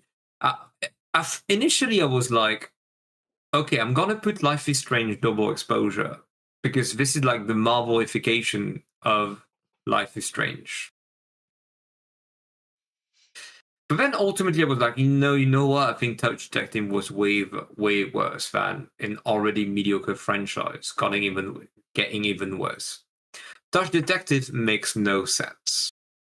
It's a game that tried to emulate Menzai comedy and also the kind of mangas you find in the Koroko comics, like Super Mario Kun or other Nintendo based mangas. But it doesn't work. It doesn't work to the point that this is embarrassing. The dialogue makes no sense, and it's not a matter of translation. Sadly, like this is what the game is like. I, It's basically cases you have to solve, 4 cases where there's one big joke and the whole case is about the joke. Even though it's a very short game, it's 5 hours long at most, right? And it's not like it's complicated.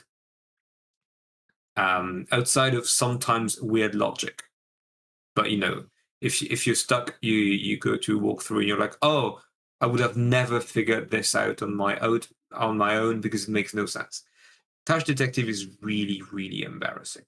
Nothing makes sense. It's never funny. It's like your embarrassing friend, like a friend you're embarrassed with, um, telling a joke and no one is laughing. This is that for 5 hours. This is hell. It's never funny. It's never witty. It's never charming. It's nothing I mean, we because you played can't make. through the beginning together, right? Yes. And I felt I was drunk, and I've never been Yeah. drunk in my entire life, but it, Anyway, it it it felt like it anyway. did I read that right? It was more often than not the case, right? Like the question that came to our minds. Okay, but was that really what I read? And yeah, no, it's terrible. It's terrible, and the port is also very lazy on Switch, like a very lazy port. So yeah, no one remembers those games. Oh, maybe they are called classics that have been forgotten by time. No, no one remembers those games because there's nothing to remember. Like Not literally everything on the nothing. DS was good. Oh no, oh no. It's funny because I've always seen the main heroine. I don't remember the name of the character, but uh, like she was often featured in the Nintendo magazine, Ozawa Arena. That's right. But yeah, no, like there's nothing. The humor. Again, I don't mind a humorous take on on the detective genre. If anything, please go for it. But no, that's embarrassing. That's really embarrassing. I don't have much to say. The game speaks for itself, but don't speak to it.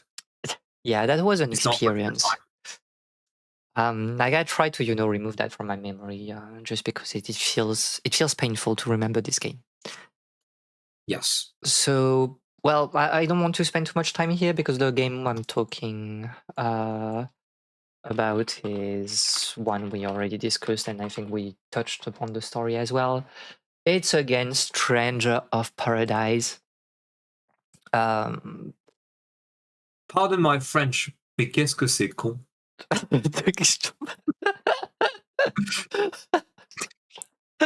I have no words for it. I have no words for it. Like I don't mind silliness sometimes, but this is like beyond silly. This is Yeah. like sometimes I think we were laughing out of nervousness of just because Yes. uh, it's like who is insane to write those things was kind of the thing. But like when you take out the insane bits, that Yeah. doesn't always work. Most of the time I think I was like just annoyed by them. There's Once you there's remove nothing like left. the silliness, we've all seen the Limb Biscuit bit, right? Or I don't give a damn who you are. That Yeah, that yeah. part. Yeah, but outside of this, there's nothing. Yeah. It's sad again because I really love Final Fantasy One. This stays one of my favorite Final Fantasies just out of nostalgia, just because I love the structure and the progression. That is very streamlined, but it was painful going through like the story beats that I love so much and seeing that like they are just jokes. And you don't sense any kind of like respect necessarily for certain Right. like story beats, and I'm like, well, that's a bit sad because I thought it was like an homage to Final Fantasy Mm. One, and it feels more like a dunk on the game to some extent. So it was a bit weird for me, and obviously you played Jack, so do you think Yeah. Jack is like one of my main characters I would play in a game? Surely not. So yeah, that's it for the peak fiction category. Yeah. Um, Toxic masculinity, really, really. Where did you see that? it was really something. Yeah. So the next category is kind of like our own take on the category in the Game Awards by Geoff Keighley. Oh, This is the greatest inclusivity in a game. and we agree on that one, if I'm not mistaken. I do think we agree. Yes, I do think we agree. Because I was going to nominate and choose ultimately Silent Hill F. and this is my pick as well. Right. Right. So no, I think again, it's not necessarily a game that is going to include every minority possible. Obviously not. It's a game that commits perfectly to what it wants to convey, which is feminism, Silent Hill feminism. Uh, this is what the F stands for, or 40. Who knows? Who knows? But who knows? It's a game that is like perfect on its narrative. It's a game that is like, and on femininity, but also masculinity as well, and the social pressure we put on women's shoulders. It's brilliant on that note. I know some people are arguing that this is not the most subtle story or anything, which I've got two things to say on that. First, subtlety does not equal good. So who cares? If the theming is good, if the writing is good, who cares about subtlety? Second, nothing is subtle in Silent Hill. Yeah. Nothing. If you think Silent Hill 2 is subtle, well, we have not played the same game, clearly. Yeah. Or even Silent Hill 3 for that matter. And let's talk about Silent Hill 1, which is Scooby-Doo. Yeah. I mean, like, I think, the theming of like 2 and 3, well, 1 also is it's good, but it's so straightforward. Like, Yeah, you are yeah, literally it's very spelled the straightforward. answer at the end. It's like, Yeah, mm, and again, yes, of course, who cares? Subtlety is not a matter of quality. A story doesn't have to be subtle to be great. And Silent Hill F is not subtle, but the way it addresses those concerns, the themes, it's pretty good. and It's also it's excellent. there's nothing subtle about misogyny, right? No, absolutely. It's something that seeps into your life, into everything, and like change the way you behave. It's not Yes. meant to be like a nice little thing in the background. It's something that you Yeah. live and experience every day. And I think, like as you said, like the take we have like on this game is not that, oh, it's inclusive of all minorities, of LGBT No. questions, and of race question, but it's like, if you take like video game as like the triple A, double A industry, how much do you see those type of games? A game that is like talking about feminism, or at least about like the life of women in such an open way. Mm. And like, we are very familiar with Ryukichi Seven, the writer. Yes. We are both great fans of his work, Mm. and it's nice to see him on a script where he has people to edit behind him, and he can just focus on like the overall story. Yes. And it works so well because we know that like It Ryukichi does. It Seven does. loves talking about social topics, loves talking about, for some reason, the role of and the pressure put like on women and Yes. on Yeah. girls. And once again, it works so well. It does. He's really my, greatest ally out there for some reason. So yeah, like, I'm still editing the video essay on fishing. It's almost over, but I'm still working on it. But after that, I'm working on Silent Hill F. So there will be a Mm. video on Silent Hill F and Right. feminism in Japan, because I've seen a Brilliant. lot of people talking about the game, how like it's nice talking about like the pressure put on women. But every review I've read was like, yeah, but I don't know anything about Japanese history and about feminism at that time.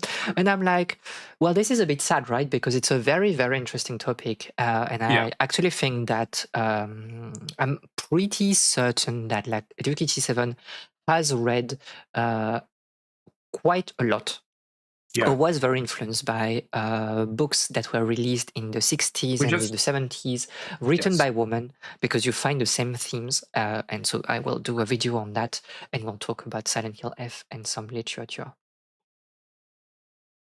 Yeah. Oh yeah, yeah, yeah. For sure. I mean, it's done its homework, and we're just missing the bibliography here. Uh, We do. we sure do. No, that was it's a brilliant game. It's a brilliant story, and the way it addresses those concerns, it feels genuine, and this is what is the most important when it comes to a story like this. Yeah. And again, like, I'm happy that like Ryukichi Seven had the opportunity to work like on a big game Yes, that is like on the forefront of like media for a while. Um, and which sold very well. yeah, and I hope that like he will continue working, not necessarily on Silent Hill. I think he's But done what, other but other things, projects, other projects, and that he can continue doing things, because I think it's like a very interesting voice. And oh I for mean, sure. you have like so many people talking about like subjects like this in general, but Mhm. it's rare for like those voices to be put really under the spotlight, True. um, at a global scale. And if he can bring like those topics and make people interested into that, like, I'm really, eager to see what he can do. Hmm. So that's our inclusivity uh, Pick. moment.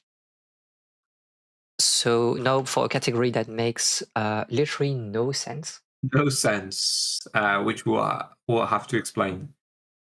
Because it's in French in the text. Putain, le boulot. So I don't even know how you would translate that in English, to be fair. Oh yeah, I don't know. There's too much brain rot here. So you said yeah. it was you I don't you want to swear on stream, so I won't do it. But I think I have a way to translate it properly. but like the title you gave in English was like the commuting game of the year. Yeah, the commuting. It's basically like it's the game that you know you have to go to, but it feels like work. Yeah, because we had like different definitions. I thought it was the game you would play while commuting, but no, it's like a game that feels like work. Yeah, a game that feels like work, basically. And for me, this is a bit of a controversial opinion because it's a game that is beloved, and I do believe for the right reasons. But my God, every time I had to go back to Xenoblade Chronicles X, I was like, putain le boulot.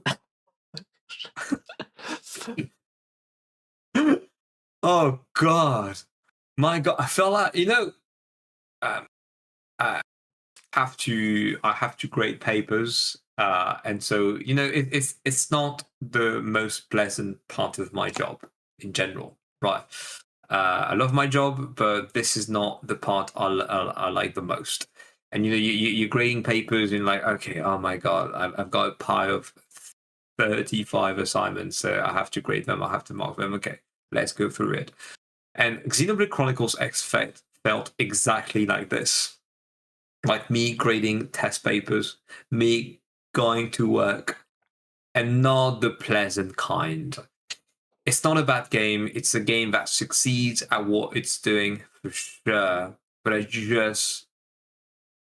wasn't vibing with it. Let's just say that. It was not pleasant in the slightest. The way the game is structured feels like work to me. Mm. That was my impression back on the Wii U days, and I really wanted to give another go to this game on the Switch. The remaster is excellent. It even adds um, a epilogue, which is long. I think it's 10 hours, and I checked it on Google, on YouTube. I'm in because I couldn't be bothered with finishing the game. I arrived at the final boss. I realized that I was clearly under-leveled, but you can't leave the final boss area. So I have to go back to a previous save, and I didn't save for 2 hours. So I was like, no, this is the only game I abandoned this year. It is what it is. I retired from my work. I'm retired from my work. This was too much. And I can tell you this, I do not regret my decision. I was so happy when I didn't have to play this game anymore. Liberated, literally liberated I felt liberated. from slavery. Putain le boulot, quoi. Yeah, I mean, like, and I think like Xenoblade, I like the series. Oh yeah, I do. I In love general, 1 and 3. but this is, the setting, the art style. This is not exactly my Oh no. Xenoblade. So And 2, I prefer 2 over X, I think, even though I do believe X is better than 2. It's just that I can't appreciate 2 for what it's doing because I'm not enough of a gooner to enjoy the masterpiece, which is Xenoblade Chronicles 2. I am not commenting on Thank you, this. Shinzo Abe. Thank you, Shinzo Abe. It is what it is. It is what it is. It is what it is. Yeah, so my pick for this year, because I'm here also to be controversial, my pick for this year is Blueprints. Let's go. Well, people were obviously talking a lot about Blueprints when it released like earlier this year, in the first half of the year. And we played for one session on stream, and it feels like work. It just feels like work. Like I like puzzle games.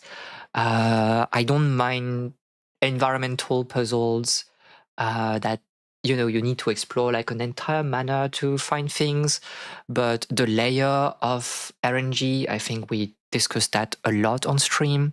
It was way too much. I can't be bothered to fish for the right cards to be able to explore the parts Yeah. that I want to explore, to solve the puzzles that I cannot now solve with like new informations. I can't be bothered to, spend that much time like on a game that is a puzzle game. Like for me, a puzzle game has to be bite-sized.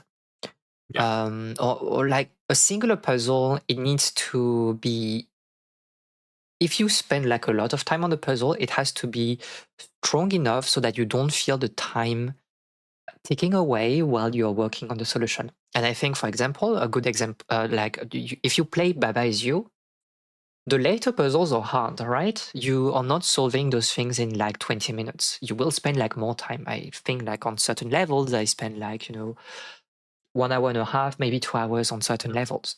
But it's engrossing because you're constantly like active in your thinking, Yeah. right?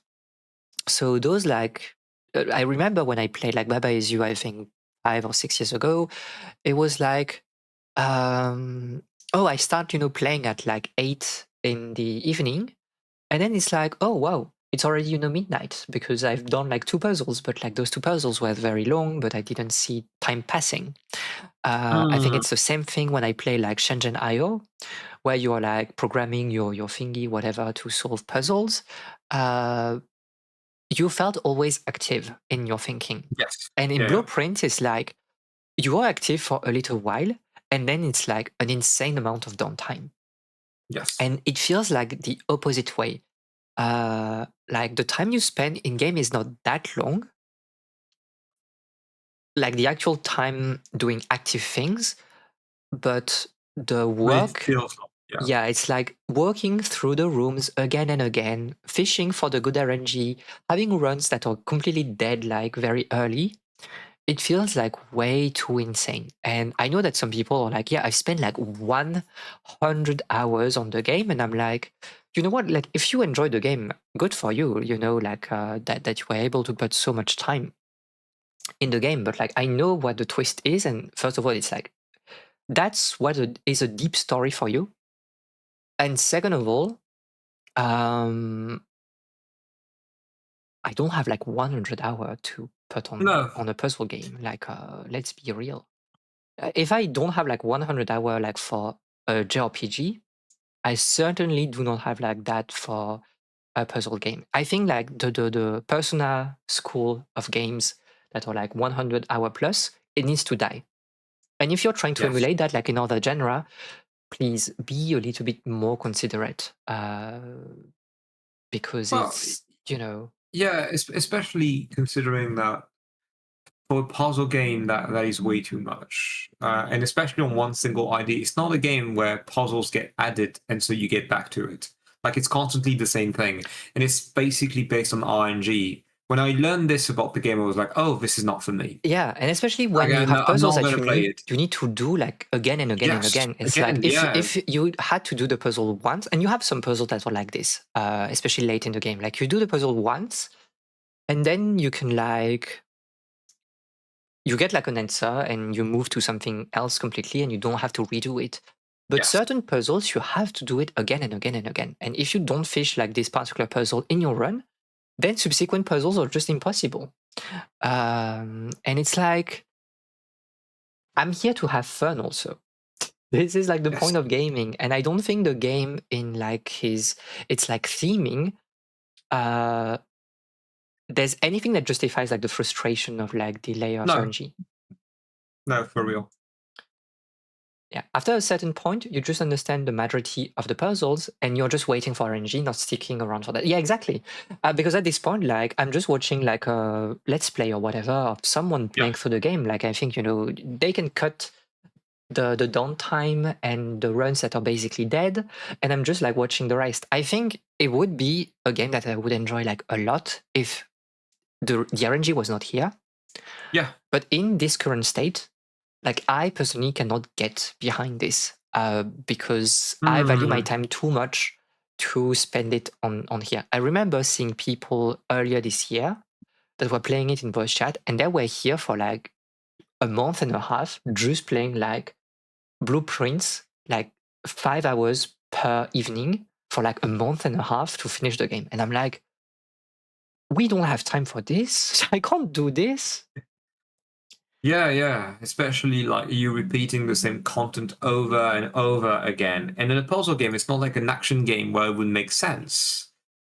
Yeah, because you don't Yeah. have like any satisfaction until you solve like a new puzzle, right? For sure. So again, like I do understand why people like it. I think it's a great concept. I think they should continue to make games, and I'm eager to see what they do next. Yeah, no, for real. But this one, yeah, it felt like work in a way that I Yeah. did not enjoy. And we only did one session on stream. I kind of like went back again a little bit off stream.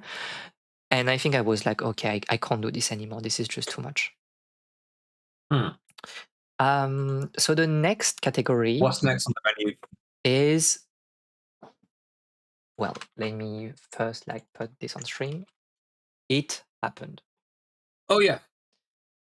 So I'm not going to spend too much time on it because I don't have many things to say about it. And I have like much information to convey. For me, that the game that happened was basically Cyberpunk 2077. I played the Ultimate Edition on Switch 2 because I've never played Cyberpunk 2077, and being a game centered around a city, I thought that was going to be very interesting. And the city is very interesting. Like, this is easily the best part of the game. But within the city and within the narrative, I don't think it is super interesting. This is basically Cyberpunk 101. And it's a game that doesn't know what to say about its politics, because you see how the original board game, was very racist and had anti-Japanese sentiment, which is kept within the narrative. Because again, it was the 70s, it was the 80s, it was the fear that Japan was going to be once again a very strong colonial and economic power in the world. Going overboard and going to surpassing America. Yeah, yeah. Never really possible. It did not happen. And then you have this in the game. You have this sentiment, obviously, considering the premise of the narrative. But then the developers are also weep. And so yeah, but we love Ghost in the Shell, though. We love Akira. And so this is weird in the tone, what you see in that game. You don't know what to make of it. And let's just say that the take on capitalism, and especially big corpos running this world, is so tame, but it doesn't feel like Cyberpunk. Yeah. I mean, like, we live in a world that is way more Cyberpunk than Night City would ever be. Well, And so it's not terrible. It's just happened. I think what makes this game stick a bit more than it should have stick with me, was basically its ending. And the ending of the DLC. The ending I got was really, really compelling. Like, I wish this is what the game was about. mm, I really wish. But sadly, it wasn't. And that's something. But I can also say about the gameplay, because this is just your first-person shooter, which is uninteresting, with like mechanics of stealth, which are equally uninteresting. welcome to Western gaming. Oh yeah, I really didn't vibe with this one. It happened. It's not bad, and I get why people like it. It's just a matter of it's not for me, but I Yeah. wish it were. Yeah, yeah. I can see that. Like I wanted to play the game at some point, but considering your opinion on it, I was like, yeah, maybe I have other things to do instead in my Yeah. life. But yeah, I think it's like the problem with cyberpunk nowadays anyway, where it's way more cyber than punk. And I say that as someone that is not even like a punk aesthetics enjoyer. Yeah. But yeah. They have some really, really interesting world building nuggets, but the game is Fallout 4. Exactly. I think it's kind of like the problem also with Fallout 4 and like a lot of like those Western games is that you have a very strong Yeah, world building like for team, sure. but the people that are like actually implementing gameplay and stuff, because they're catering to, you know, the broadest audience that like doesn't want that wants, you know, the very streamlined Yeah. what am I saying? A streamlined GTA experience. Yeah, there's like nothing really bold in the way the story is presented, at least for most of it. And it's sad. I think like every time you see good things that come from those projects, it's always like fans adding some content themselves. Be it like Yes. Fallout, be it like I don't know if it's the case for Cyberpunk, but it's a little bit like sad. But I also think that Mm, Cyberpunk is like a genre that like nobody nails nowadays. yeah. I've yet to find like a modern Cyberpunk stories that like I really really like. Mm. But it is what it is. So, my opinion is kind of the same as yours. I want to take, you know, a very beloved game and kind of like talk shit about it. So, my pick for the It Happened This Year was Baldur's Gate 3. Oh, okay. Yeah, I'm here to, you know, I'm here for blood. I've yet to play it. I've never played Baldur's Yeah, Gate but you 3, know and I what? think it's not a game for me. You know what? Don't play it. Or play through Act 1 only. So, it's hard for me to talk badly about Baldur's Gate 3 because I know how beloved it is, and like I also get what people like into Baldur's Gate 3, you know. And in general, I think we don't have like that many CRPGs lately, Mm, so this is a big one, and of course, people are getting into it, especially people that do not that are into like D&D, but they do not mm, have like a background in CRPGs, in like old school CRPGs. yeah. My problem with Baldur's Gate 3 is that like it's a D&D story first and foremost, Mm, and way more like than the previous ones. I talked a lot about it, yeah. and I'll answer you afterwards, like Granny. But um, Act 1 is nice because also it's like low stakes, quote unquote. It's like a tier 1 adventure, what we call a tier 1 adventure, and it went through a lot of iterations during the early access, right?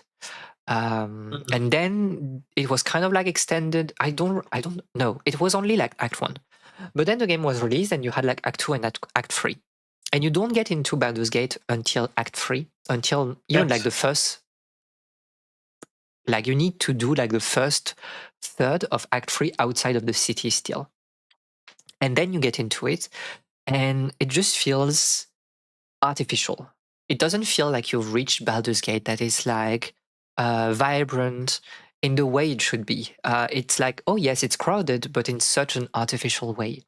And that's kind of like the sentiment that I had when playing this game. It's like everything feels artificial and kind of like surgically made for me to have like certain reactions, like you're Mm, fishing reactions from D&D fans, and it's like, but I'm not one of them.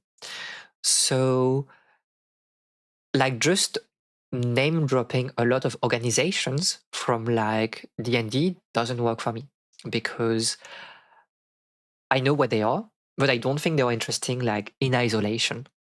yeah. And I don't think they blend very well in the stories that they wanted to talk about.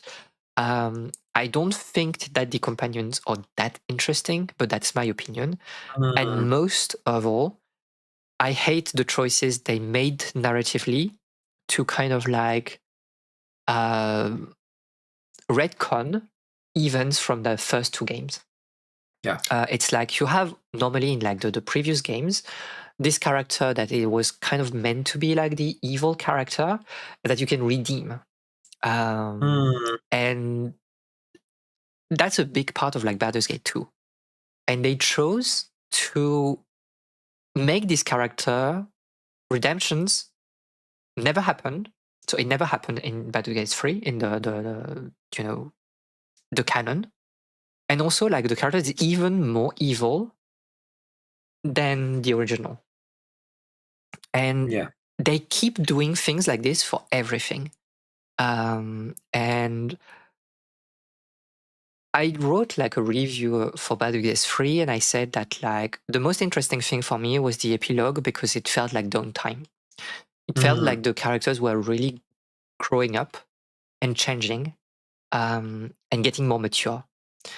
And I said that I wish that like it was the game, that I could see those characters being human. Well, not human, but at least, have this sense of humanity and of shared burden. It is here, this shared burden, like in the base game, but not enough to be interesting, in my opinion. And it made me really sad because it's a big, big game. It's well beloved, but I think it's also like a very safe direction for CRPGs, especially after the revival that we had like, a few years ago with very interesting directions, again, on the social side, very character-driven stories. And here it felt like a somewhat of a fumble. I don't think it's like horrible to play. No, yeah. I did like everything I could in my playthrough, but I was expecting like way, way, way more than that. And am I like disappointed? No, because I was kind of like expecting it, but it's still, a bit sad. So it happened, and well, will I continue to play Laren games? Maybe not with the insane AI takes of Vinko now, but it is what it is. Okay, so I'm replying to Rani as well. You cannot nail cyberpunk nowadays because there is no hope for the future, and you cannot sell. You look forward to this future, but it has these pitfalls. The pitfalls are already here, and we're jumping into them. Yeah, completely. I think it's like, and you mentioned that also, BertKnot. It's that the present is already more insane than like what you can write in your game. I mean, go on Amazon, the website, amazon.com, and see. This is more cyberpunk than anything in cyberpunk. Yeah. And I think like, if you don't believe, and especially like for those games that are here to make money and, not to try to challenge perceptions and stuff, if you're not sincere in like your hatred of like capitalism, like there's nothing interesting that you will do like in your game. And anyway, like a cyberpunk story cannot be like a AAA story. Anyway, that's contradictory. The only interesting thing in like cyberpunk comes from indies, and for a reason. Yeah. So, Rani again, my take on Baldur's Gate 3 is also similar to my take on Old Scat Pathfinder versus Rogue Trader. They try to be too faithful to some bloated TTRPG rules that make bad games only D&D Pathfinder finds. Okay, so you think that like Rogue Traders that I need to play, so this is the Warhammer 40k game. So you think that Rogue Trader is like way better than Pathfinder and is an interesting game? I'll let you reply to that as we go through like our categories as well. But that is for the It Happened category. Interesting. Okay. So I think this is where we're going to get really controversial. Yeah, okay. So we are here to make like a lot of enemies. Please do not kill me. Yeah. I'm I think it's better. Okay. I'll play through Rogue Traders. I have it. I'm interested in playing it, so I'll play through it. So let me change the name of the category first. It is the biggest disappointment of the year. Yes. So, all right. Let me start. So, I had two options, and the second options I didn't go with for that category. But I'm going to use it. You did, which is really fun. I'm going to go with it for the category after that one. So there was this game I wanted to play for so long because of its raving reviews, and I truly believed especially after reading through the first two chapters, and I said reading, not playing on purpose, after reading through the first two chapters, that it was going to be, my game. I truly believe, because I thought it was going to be an anthology. Yeah. It is the house in Fata Morgana. And I know it's a game that has so many people attached to it. Sadly, I'm not one of them. I don't particularly believe, especially once you reach the middle part of the story, that it's a game that is particularly well written, in my opinion. It's a game that spends way too much time on a story of characters I could not be particularly invested in. Sadly, I was not particularly interested with these characters. I like initially the first two structures, Yes. but then to tie everything together, we had to go back to these plot lines, and I think this is where the pacing took a deep dive, and not for the better, sadly, not for the best. Because initially the game was really well paced at the beginning. I thought. Yes. Like at the beginning, the game was really well paced, and then we spent way too much time on the main couple and the crux of the story, and I couldn't be interested in what was happening. I think sadly. like the short story the short story format was really interesting. Yeah, no, I read in the chat. I'm sorry. I'm genuinely sorry. Like again, it's like we have the same take with BertKnot on this game because we played it together. And we know that like it's a very, very controversial like opinion. And if you like Fata Morgana, it's okay. If you like Fata Morgana, more power to you. Okay. I wish it was me. I really wish it was me. But like my personal take is like, if you are doing like Umineko, like first of all, why? Why would you try to literally do Umineko with the same, theme? And you need to do better than that. Yeah. Like, I'll let you finish. No, I mean that's it. I just could not connect with these two characters. Yeah. I think that's it. And there are some connections in theming with Umineko, but I think Umineko is way better at doing them. And Umineko can be a slog at times for sure, but when it gets good, it's really, really good, and it has such a strong ending. And I know that like in the community you have like this pseudo war between like Umineko and Fatamoru and which one is better. Really? Yeah. Okay. And I think it's like a bit silly, but I understand why there's a war, because it's like the games are basically talking about the same thing. So in the chat I can read like, there's a real strong argument that Fatamoru really benefits from having such a strong closing section. The middle section can be a slug, but we think it's the opposite.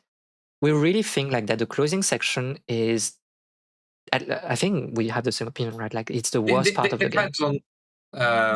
Depends on what the closing is, because I do believe that once we get into the main story with the main character, and I don't want to spoil it because, again, experience it. This is just my opinion. Yeah. It has raving reviews for a reason. So if you like it, go for it. Obviously, but and then the middle part, and then up till the end, it is about these characters specifically, because that's the twist, right? It's what the story is about, these characters and the notion of reincarnation. But my problem is that like, because again, I think it has to be understood. Like we did like Umineko and Fatamoru back to back. Like people need to understand that, like to have this context behind. So we finished Umineko, and this was a long thing. We did that over 2 years, something like that. And then we were like, okay, we need like another visual novel, and we chose to go with Fatamoru because we heard like many good things for such a long time. Oh, yeah. I think I've heard that I should play this game for like at least 10 years. And if you go on the internet, I think, and you check people's opinion on like which game you should play first, people will tell you, play Fatamoru first because it's shorter, but then you play Umineko. And we did the opposite, right? And I think that's the problem, because Umineko's story, in my opinion, first of all, is a little bit more subtle because it's longer and it has like way more characters. So you have like this more like intricate web of connections between them and it feels more grounded. And second of all, it doesn't revel in the same way in misery porn, to say things bluntly. My problem really with Fatamoru in the later half is that like, okay, we are here to make the characters suffer through hell on earth. And even when things are starting to get good, we need to showcase how much suffering there is. And if you play through Umineko and you know Umineko in the Chiru arcs, yes, you have like this despair, but you have also like so much of uplifting thing, especially as it's a story within a story. So like the despair is like kind of like contained in like the basically on the chessboard, and you as the reader you have like a critical distance between that, because oh my god, in Fatamoru, where you have like I can't even remember her name, but the girl and like she's So, yeah, Giselle. And like she's in the village with like the at the start the villagers are like nice and then they become crazy. It's like, what kind of like description is it? And I feel like, yeah, like the misery porn was so intense that like I felt that yeah, it took me away from the story. yeah. And it didn't have that in the first half, right? I think like the early stories No, are nice I mean, because for example, the first story was very Poe-like in the yes. when the horror got you. Oh, So by Poe-like. Poe, and we also mean like are we talking about the story about like those characters here that are like very Yes, like a Poe yes, family? yeah. Like because we're talking about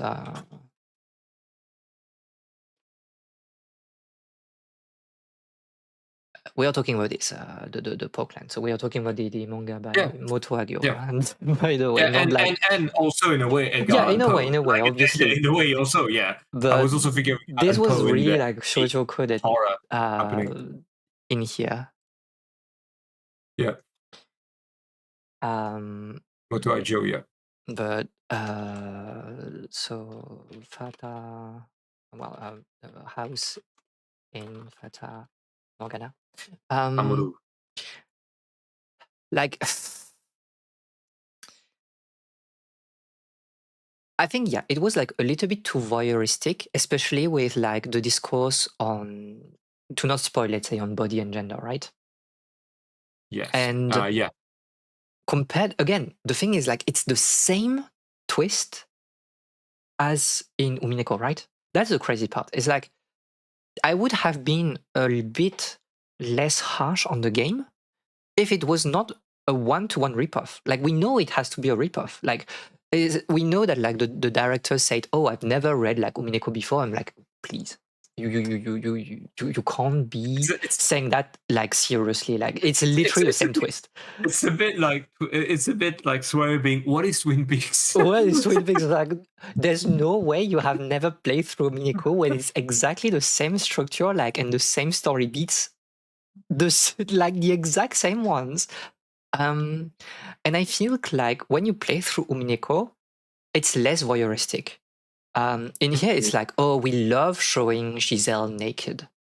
Yeah, And which it's is like weird a because it bit wasn't the weird case at the beginning. It really wasn't the case. because the fact that Michelle is, enjoying her body, no problem with that.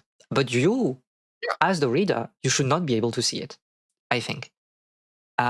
It's like, oh, look at my scars, and like they show you the scars, but also like you have like a big close up on Yeah, like the yeah, boobs. It's yeah, like, yeah. well, it's kind of like distracting, right? And like the reader should not see those things. Um, Yeah, that was my biggest concern as well. Yeah, yeah, for sure. it's literally Umineko. Like the discourse on But gender is literally the same. And again, I think if you play Patamoru first, there are issues that will stay. Mostly, I think the misery porn was too much. But definitely, you will enjoy it, I think.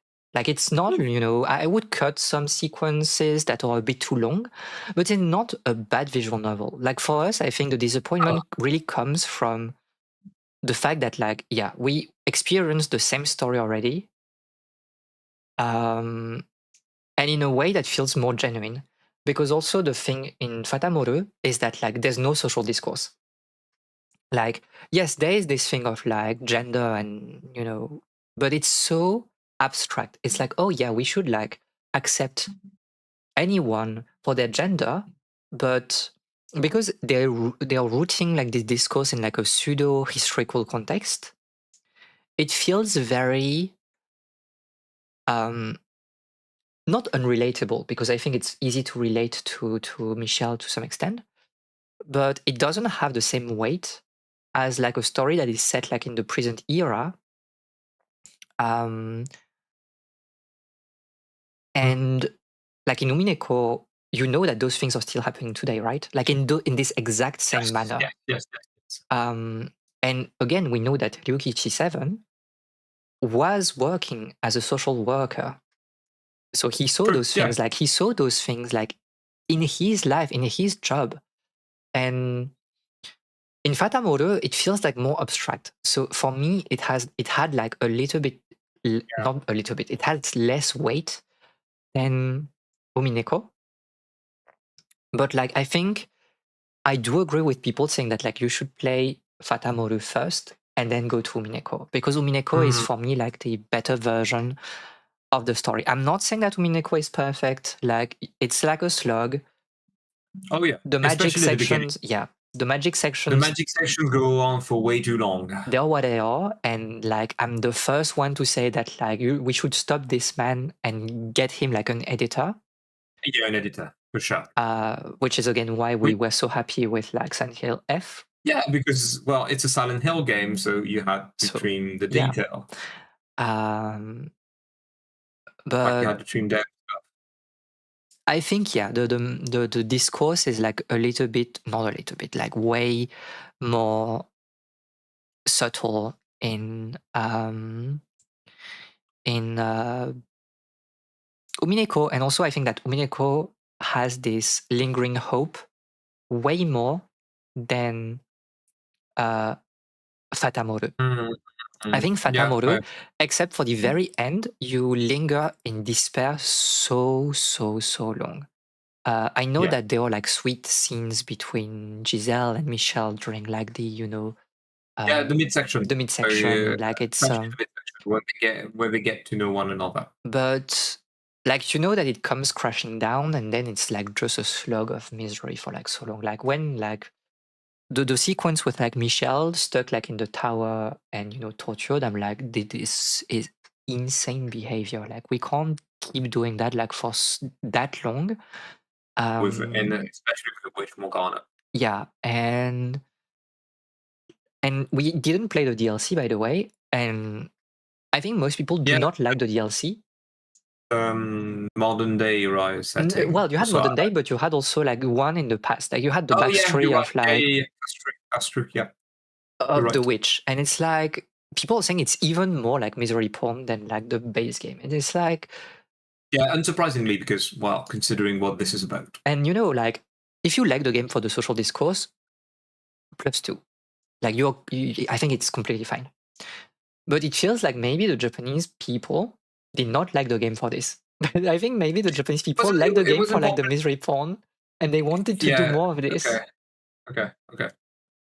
What was the reception in Japan? Do you know? I don't know. I I don't know know. only Yeah, the reception in the West where people are like, in the West, yeah. yeah, you know, the background was like okay, but also like it was really insane in terms of misery porn.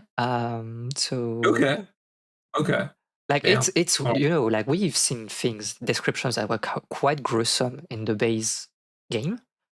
Yeah. I've seen like things like of the DLC, it's way worse. Okay. Like Okay. it's Okay. All right. really bad.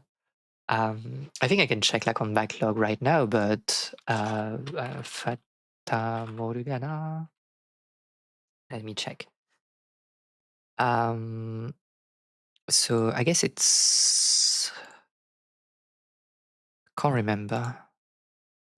This is not Reincarnation. This is Yeah, Reincarnation would be Requiem. Oh my god, no! It has like really good ratings.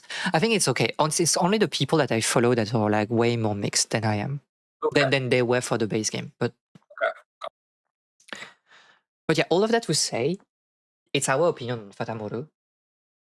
Yeah, Um, yeah, for and sure. if you like the Shouldn't game, I think shouldn't it's fine. And also, it's a game that is telling good things.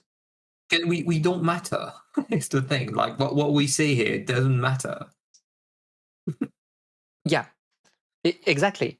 I think the audience for that kind of thing is gonna self-select. I think so also, and I think it's like completely fine. And like the important thing with stories is just that it opens windows, right? Yeah, absolutely. And I think you play it through Fatamoru unless you're really a bit insane. It's easy to understand that like it talks about accepting one Mm, like other people and also oneself and to live together. So you have like this positive discourse on love and stuff, and you will basically take all the good ideas from the game, and I think it's nice. yeah, But the question is like, would have I written things that way? Oh, no, for sure.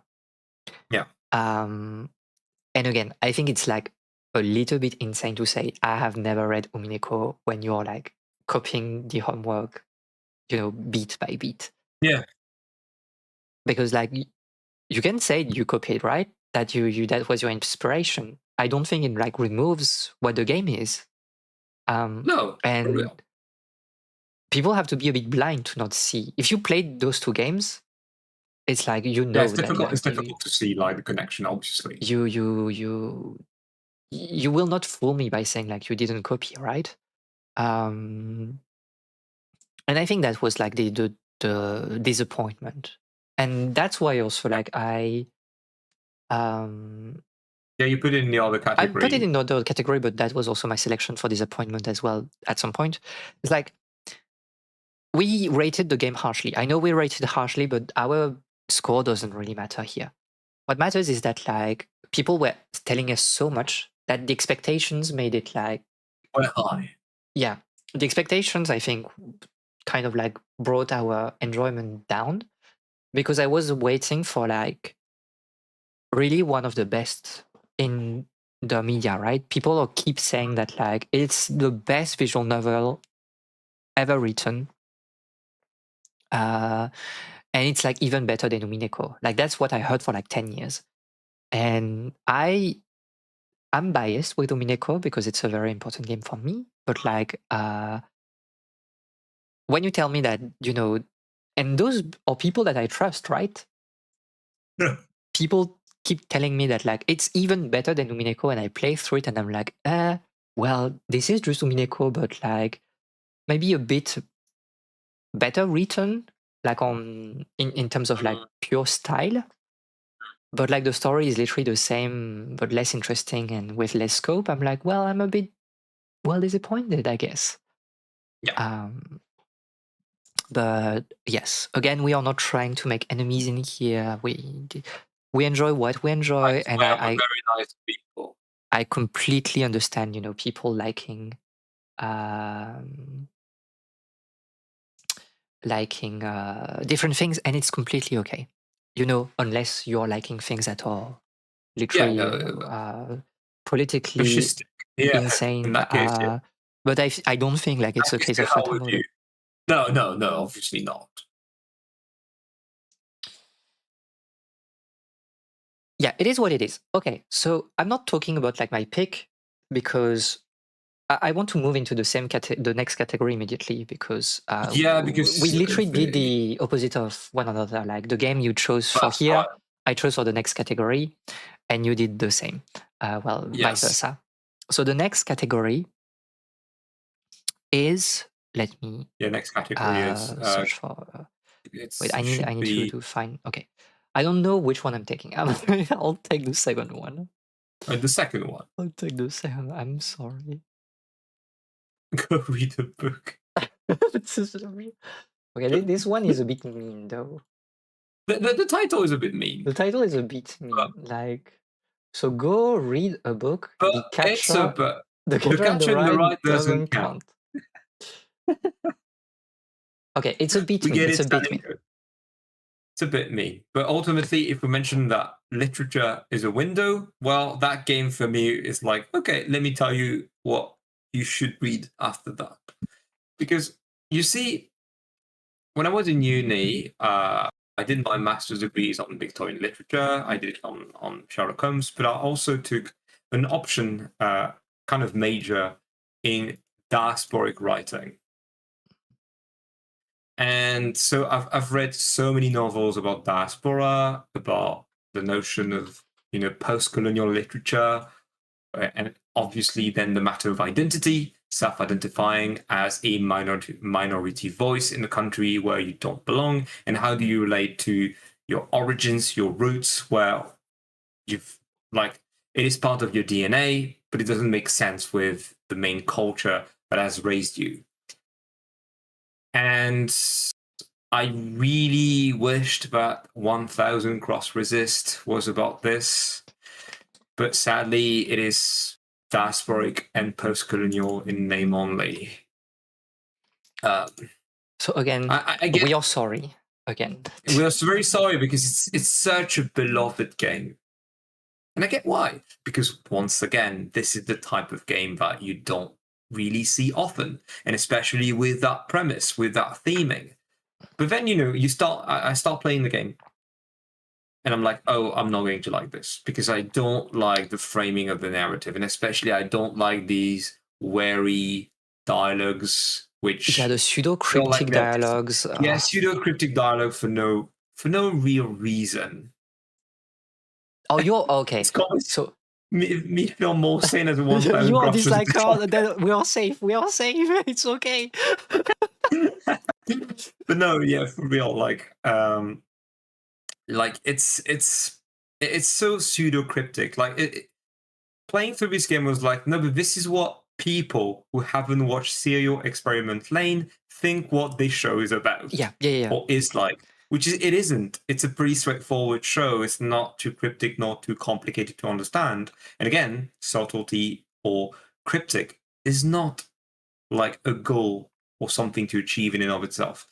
And the problem with 1000 Cross Resist is that it wants to be this pseudo cryptic narrative, and at the same time wants you to relate with these characters, which in this post-diasporic context, which doesn't really work because the purpose of a story like this is to make minority and especially voices be heard, be visible, right? Yes. And here, that's not really the case. And when it is, not only when you've got the umbrella movement, when it becomes really what the game is about, right? I would say close to the end, it's a bit too late because you spend so much time reading these nonsensical conversations, which seem deep on paper, but aren't really, because once you get to the crux of the game, this post-diasporic narrative, well, it doesn't have many things to add to the main conversation, right? Does it? Because So like for me, the main problem is that, so again, this is a disjointed story. You have like the sci-fi very part, disjointed. and you have like the Hong Kong part, or the Yeah. part on diaspora. And I think the discourse on diaspora is like okay, passable. It's like, Yeah. we've seen that like in literature, in cinema. So of course, like we're used to seeing decades this. upon decades. And I think it's like it does its work. I guess it's not great, but why not? But the thing is, the character is never relating to her No. Hong Kongese origins. So it Never feels really, like, never directly. oh, you just hate your parents basically. Like you don't care about their culture, and you're not never trying to like relate to them, and that's the end. And we don't care much about Yes. the rest. And it's like, well, that doesn't tell us much about diaspora. No, and the problem is that it wants to treat the umbrella movement as a twist within the narrative. Or suddenly, look, this is literally the umbrella movement, and at some point you've got a scene with umbrellas everywhere. And you have like right? also like as if they did not trust you to understand what it was about. Yeah, You have this that's scene the at thing. some point where you see like Hong Kong from the outer lane, Yeah. in Like, FMV footage. It's like, what are we even doing? Like, of course we yeah. know it's about Hong Kong. It's like you don't have to show literally like a Yeah. 1 minute footage of Hong Kong. And once again, is like, you're not trusting your players, because do you want to be cryptic or not? What's the point? Yeah. Like, I could not connect with this game because its intentions were not clear. And it felt like the post-diasporic, or the diasporic and post-colonial themes were like an afterthought, Yes. even though it is deeply rooted into the writing of this universe. And I think also It's like weird. the framing of like the dialogues is just doesn't work with like the thing, right? You had certain terms that are in Cantonese. Hmm? Yeah. Yeah, the dub is And also like, well, the dub is what it is, but some people speak with some words in Cantonese. yes. And it's Oh yeah, great. I I think know it's what you're like talking I about. think it's like, it's interesting. But Yeah, then it's in interesting. the dialogue, like you see on the screen written, they will translate, they put like the character in Chinese, and then they translate what it means like in Cantonese, yeah. English. And it's like, well, if the point was for you to feel this like uh weirdness of not understanding the language, you Yeah. should have put that out, especially for a public that is, from what I've seen, in majority, like those are like Like, white the people, parents I've the seen like play parents this are game. completely, yes, absolutely. The parents are completely uprooted, and they want to connect with the culture, with the culture of their origins. But that's something they cannot connect with their daughter. So yeah, putting the translation directly is like, yeah, that you're seeing it through the perspective of one of the reincarnation, one of the androids of the daughter. It makes sense Yeah. with quotation marks within the narrative. And yeah, but in that case, she shouldn't be able to translate it directly. I think Yeah. it's that's a big problem. And then there's also the part that this game is such a chore to play. Yeah. Oh my god, it's just. I mean, I don't want the game to be fun. A good game doesn't have to be fun to be compelling. But I don't think the way the game is framed in terms of mechanics makes sense with the narrative. Also, every part of this game is disconnected. I feel And like like if they want you to get lost in the hub, okay, but that's not what the game is I mean, about. you can see here, like on this screenshot, like there's a pseudo compass at the top, but like, do you Yeah. think you can use like that compass as like a, No. it's like absolutely insane. And yeah, so for people use context clues. I completely agree with that. I think, context clues are not meant to be subtle. You can have like a very, straightforward Yeah. item that is like left on uh the bed or a desk, and it's like enough to tell like a whole story.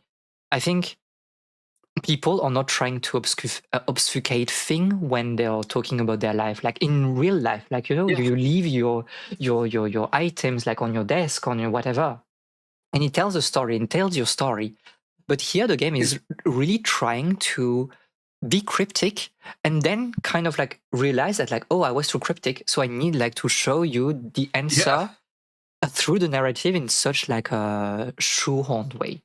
And all the dialogues are cryptic, and then suddenly once you get the objective, it's not cryptic anymore. It's straightforward. It's just that it takes so much time to navigate because the game is poorly designed. That's not confusing the player on purpose. It's just sadly poor design, Like, and poor visual cluing. the first chapter is insane because like that's what like Ah, the gameplay was dead from the start. I think that's like really the point with chapter one is like you get into the school and it's so big, you don't know exactly how you play, you don't know the characters, and we're like, oh yeah, so you have this school to explore, but at the same time, you go from time periods to time periods, so you have to kind of explore like the double the size of the school, and you just don't know what you're doing here. And it's just like, oh, it's contextual clues. You should like talk to everybody to have like to get a sense of the story. And I'm like, I don't care. Like, why would we do that? Why would we talk to people that are just, they seem like crazy people that are just speaking cryptic lines. And it's like, oh yeah, but like you will get like contextual clues for like later. But like if the story is not interesting like immediately, if you have no yeah. hook, then why should I care? And I Again, think, there's no. yeah, Yeah, go on. No, please no, no, go continue. on, go on, go on. I was going to say there's no reason for the story to be convoluted in the first place, Exactly, considering the theming. Like, exactly.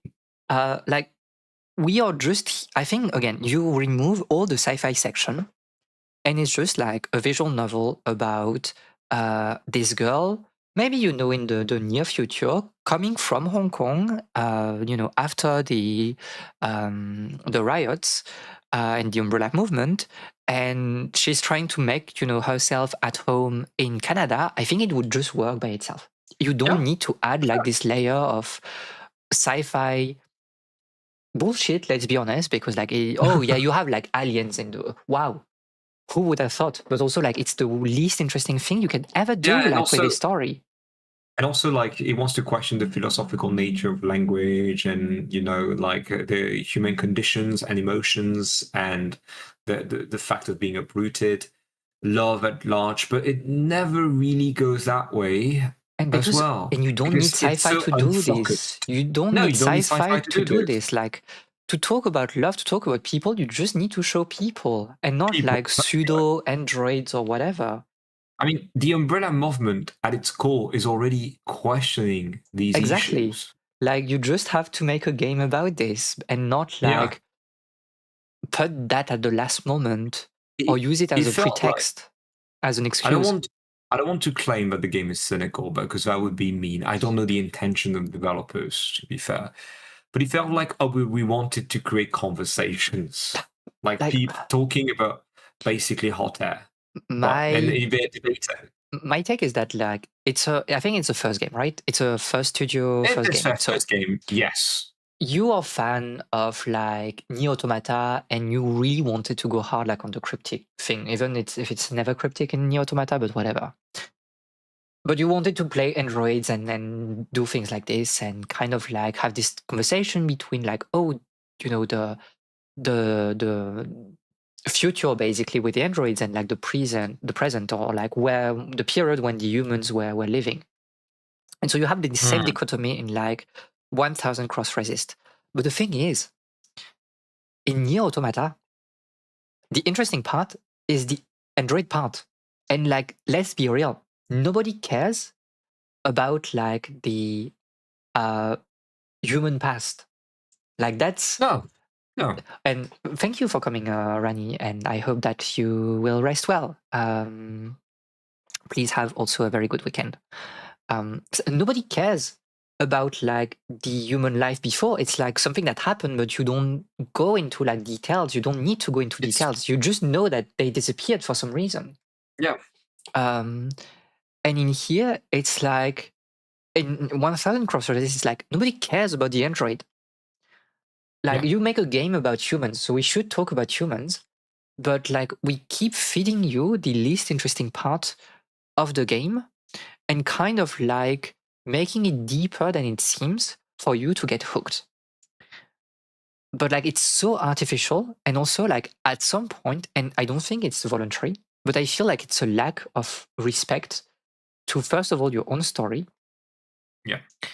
and also to the people reading. It's like, oh, you are so stupid, or you cannot take the game seriously if we are just talking about like diaspora. So we need to add like this, you know, thing about like sci-fi to get you interested in because you're just a little bit too stupid to understand racism anyway.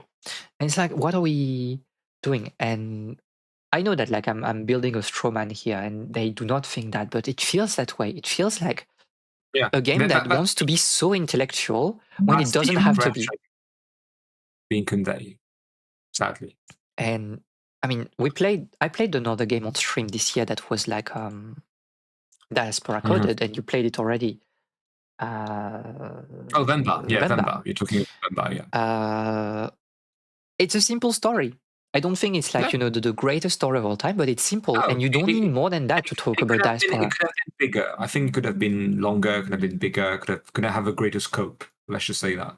But yeah, yeah, Because for sure. diaspora and like the pull that people feel identity wise when it comes to their culture after moving in another country, those things are like in the small things. It's like the small things of the daily life. So food, Mm. the way you behave, the way you talk to people, the way people see you. And it doesn't have to be cryptic. I think it's like, No. obviously, when you eat something that comes from your country and you're tied, you feel nostalgic for your country, then it will taste better.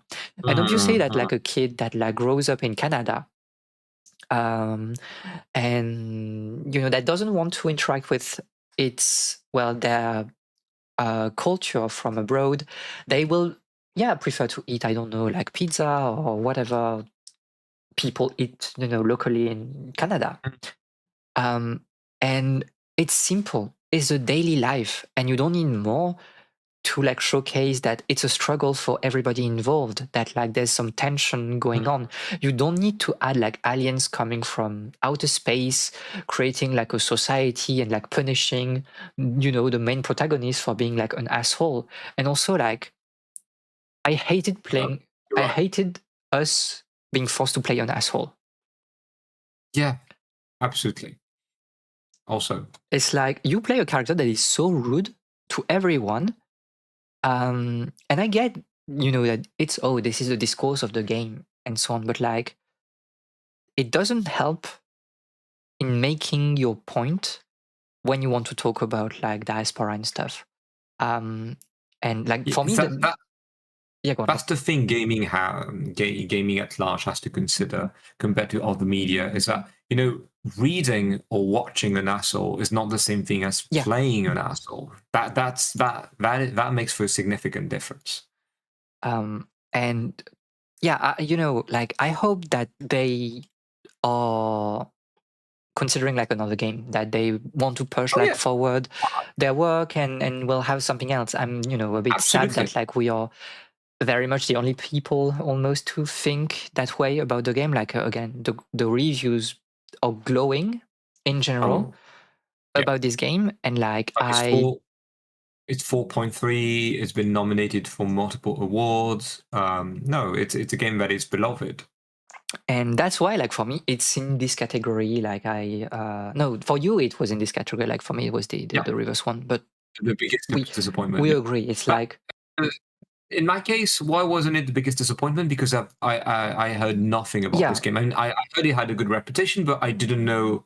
And I remember seeing like the cover art, but like I didn't see anything about the game. I didn't read anything about the game. I didn't know what it was going to be about, what it was going to be like. So there's no disappointment. yeah, Whereas the house in Fata Morgana, I had seen pictures upon pictures. I've yeah, heard yeah. so many good things about it. So yeah, So yeah, I again, the goal is to open windows. So I guess like you can yeah, open windows with this game, but like I'll be very honest. Um, I think that the video essays you can watch on this game are more interesting than the game itself, because oh yeah, people know yeah. that it's The talking review, about diaspora, so they will make a video essay on diaspora and not on the game, which is like more interesting in my opinion. hmm, Uh, hmm, I remember, and that's what like really told me that I should like play the game. I used to, well, I read like a review by someone that like I like a lot, that was really talking about that game with like the angle of the diaspora. This was like a deep write yeah, in and also kind of like a yes, personal one on diaspora. And I was like, wow, you don't see that like often in gaming. So I really want to play this game. But then you realize that like, okay, you have like cherry picked only like, a few moments where it's really on diaspora, and you completely evacuated the sci-fi parts because even you thought that it was not interesting. Um, yeah. and again, people are opening windows by themselves, but I don't think the game is really opening a window on anything. Sadly, no. Sadly, no. So that's our pick for disappointment, and go read a book, because I think like like those stories about diaspora, like you have like way more examples like in literature and cinema, and I think it's way more interesting Yeah, than what this is yeah. doing. I mean, Mm, just read City at the End of Time, for example, or only in Hong Kong, or you know, yeah. But yeah, enough negativity about this, because it feels like we're Yeah. just dunking again and again. So the next category is the game we wish we had the time to play through this year. Can I make that like a little bit more? Yeah, whatever.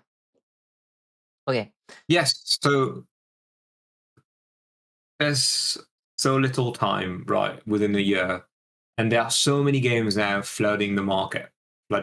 So we were like, yeah, we should put a category for the game that we wish we had the time to play this year. Not necessarily a game that released this year. I mean, for my pick, it is For right. my take it is as well, but Okay, okay, so good. So it is a game from 2025 on for both of us.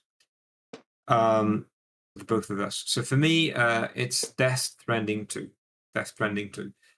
I I wish I was part of the conversation. I know, like, it's a bit interesting because it's on both sides of the spectrum. Really, some people adore this game, and I think most people on backlog really love it because not only did it get nominated multiple times for best game of the year or great game, depending on which category, but it also got like a 4.4, 4.3 average rating on backlog, which is pretty impressive. Um, But funnily enough, when it came to media outlets and especially the gaming landscape at large, people were a bit down on Death Stranding 2, especially from the perspective that it was basically the same thing again. yeah. And considering how wild the premise is, I do get why this is a bit disappointing. And also, journalists, I know, like,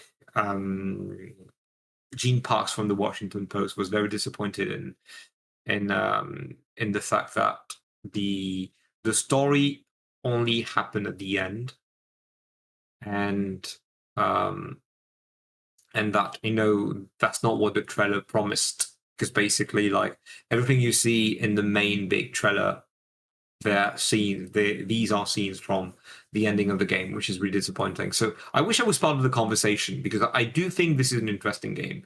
The first one, it's not a favorite.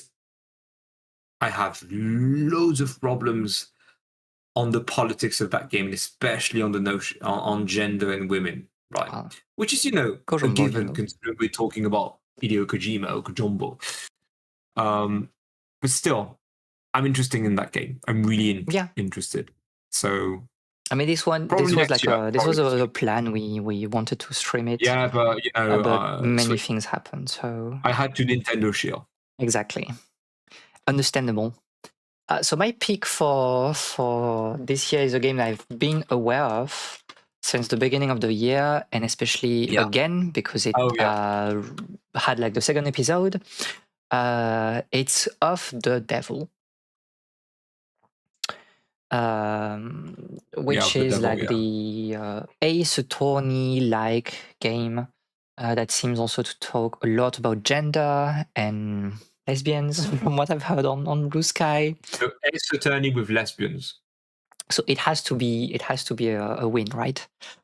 And you can see from the screenshot that currently texting with Brat. So this is There's maybe a character named Brad. this So is maybe this is already the goatee.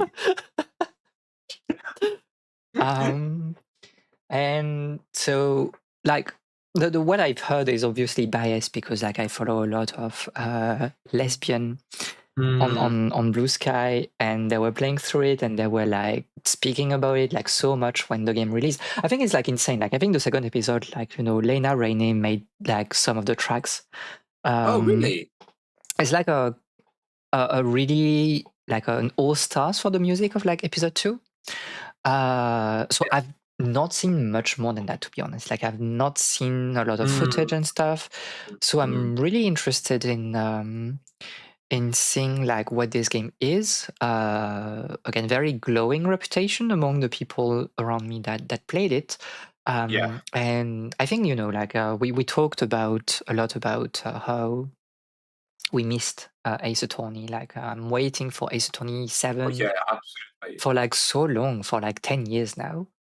Um, and we're at the point where like I'm not expecting Ace Attorney 7 to ever release, and I just have to go to games that Surely are next TGS. Surely. surely next year's at the Tokyo Game Show. Yeah, Um, surely. It's coming. but we need to go to games that are imitating the Ace Attorney style design, but doing their own things. And I think I played through the first half of like Trials of Innocence this year on stream, and it was quite nice. I need to finish this on my own. And Of the Devil seems to be like another game, that is going in that direction. And it makes me happy to see that people, are kind of experiencing those Mhm. games like in a professional manner. It's not just like the fan games that we used to have back then, 10 years ago, Oh where yeah. it was a bit, it's a fan game, so you cannot expect a level of Mm, polish that is too high. But no, it's like a full-fledged genre of games. yes. And yeah, very, very excited to play it at some point. I don't know how many episodes there will be, but I I hope it's good. I really, really hope it's good. But even if it's not that good, lesbians, so it's all right. It's a Tony with lesbian. The It's only true with it's a Tony lesbians. seven who were expecting Maybe I all just of. had to wait for this game. Yeah, yeah. Um, So it's only 2 episodes, right? No, for no, now, a it's third only one is not. Oh, no, for now. Okay, for now, okay. because Do like we know if it's okay? I don't know. Like the second episode, like the first one was released in February of last year, and the second was released last month. So I'm expecting like somewhere this year, 2026, but I don't know when exactly. Mm, okay, Um, okay. I'll have to go through like the early episodes. I know it's the same thing I did with wait, how is this game called? Um ah I can't remember. Oh, the game set like kind of like Pentiment, not Pentiment like, but the game where you play like a nun that was like in like her abbey and she never left and there's a murder occurring. How is this game called? Misery right? Okay, okay, okay, okay. Yeah. Misery I think like was 2 episodes, and we were waiting for episode 2 to release, and episode 2 released at some point, but like a year ago now. So I need to play those games also because people are saying a lot of very good things about it. Let me show like the game on Mhm. the stream. Misery game. Yeah, this looks nice, and I really wanted to Well, play it yeah, it because looks nice. people were saying like a lot of good things Okay. about episode 1. Okay, so next category, this is the wild card. Yeah, the wild card. It's Uh, basically an oh, award, but of our own. So it depends. Like what I'm going to talk about is not going to be the same thing for Miyabi. We yeah. won't be talking about the same thing. So Basically, it's an what award. is your award? Okay, all right. So I thought of multiple things. Like I was like, okay, what could it be? What could it be? Because I like the idea of surprise. This Yeah, one is going to be different.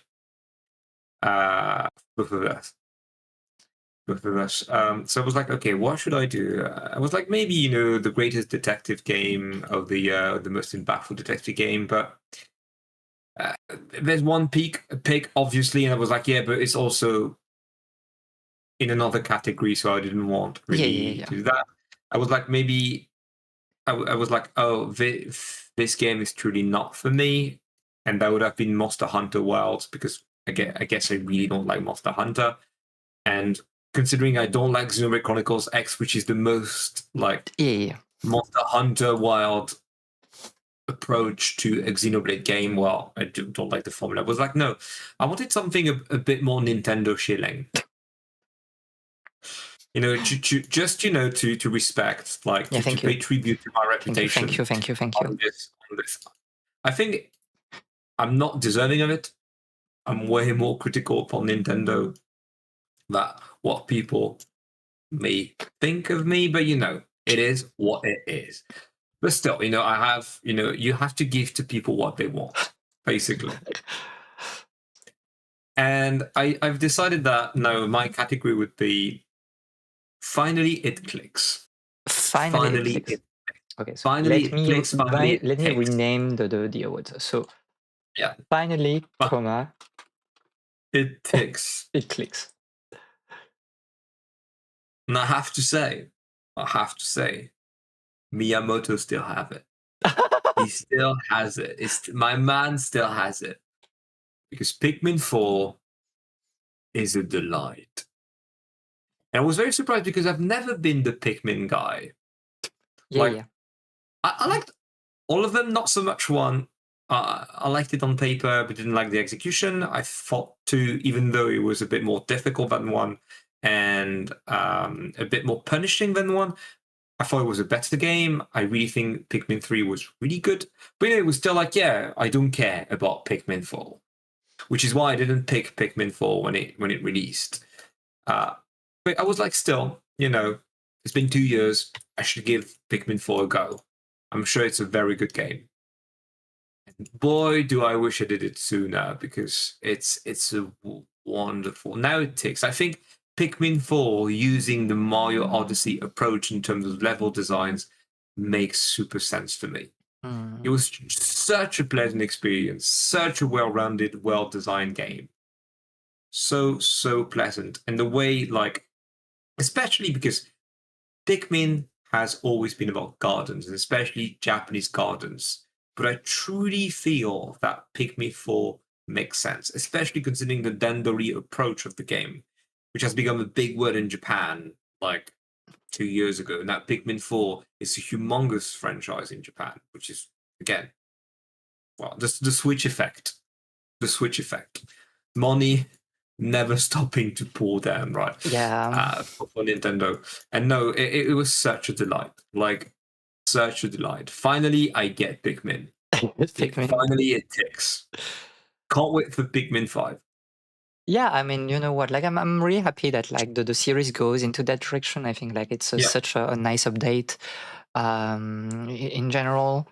yeah. So It's also such a beautiful game. Like, everything is pleasant. It's pleasant to the eye, it's pleasant to the ears, it's pleasant to play. Again, the Nintendo Magic on display. No, it's just great. It's yeah, just great. Traversal gameplay is also wonderful in Pikmin 4. So I mean, you know, the true Dendori the uh, true Dendori spirit, shill. the true Dendori shield. Yeah. I don't have like I was checking through my list of games to see if I had like one that kind of fit this particular Yeah. category, but like I have nothing. I've not played a lot of sequels or not sequels that I enjoyed, so I'm afraid I don't have like anything that fits into this particular one. No Pikmin. No Pikmin. I'm sorry. To be fair, like I should play more Nintendo games, but also like it's a little bit expensive on me. And I've Come, my child, join me in the Nintendo shilling. I need it's 500 euro. Yeah, but it's a Switch One game. It's a Switch one. Yeah, but like I want to play on Switch too now. Is that an update? I don't Because I know. know they made an update, but Nintendo being Nintendo, but like no, but not the update for Switch 2. What are we doing? What What is this are company? what are What they is this doing? company? So my category would be you wish you played it as a child. Interesting. And my pick is a game we played on stream. Okay. And it's a Rhapsody, a musical adventure. Ah. Is it the first game? No, it's not. So let me take a screenshot from the first game. It's a game that was marketed and is still marketed today as like a shoujo RPG, Okay. JRPG. And oh, it has such a nice vibe. So you play this girl who is kind of like, she wants to go into adventures Mm, and maybe like find love with her prince and whatever. But it's done like in such a gentle way. yeah. And you go through environments that are very sweet. Like the game is never hard, but like it's just fun seeing her go through things. And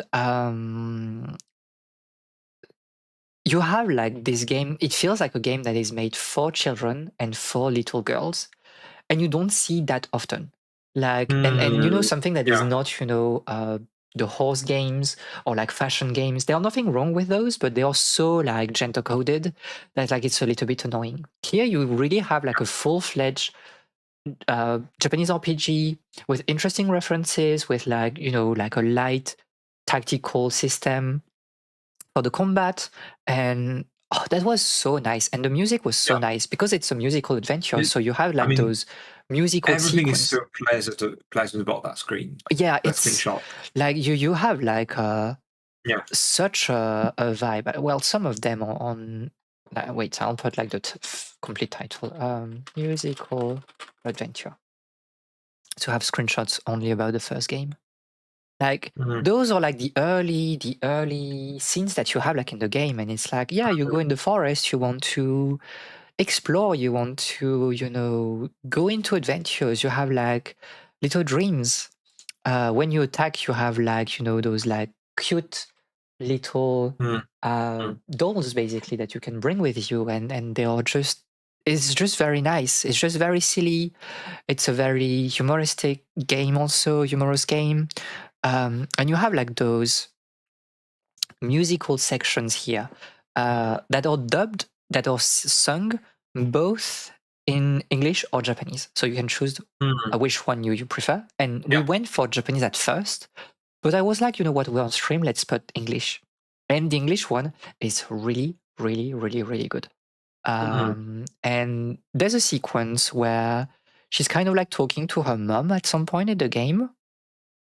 And it's yeah. also a musical sequence. Okay. I cried on stream. I cried on Oh. stream for like 10 good minutes Oh. because it was like such a sweet and very emotional moment. And so that's like the second big city that you visit. Mm, And is this game like the greatest game of all time? No. Is it the best okay. RPG ever made on No. the PS1? No.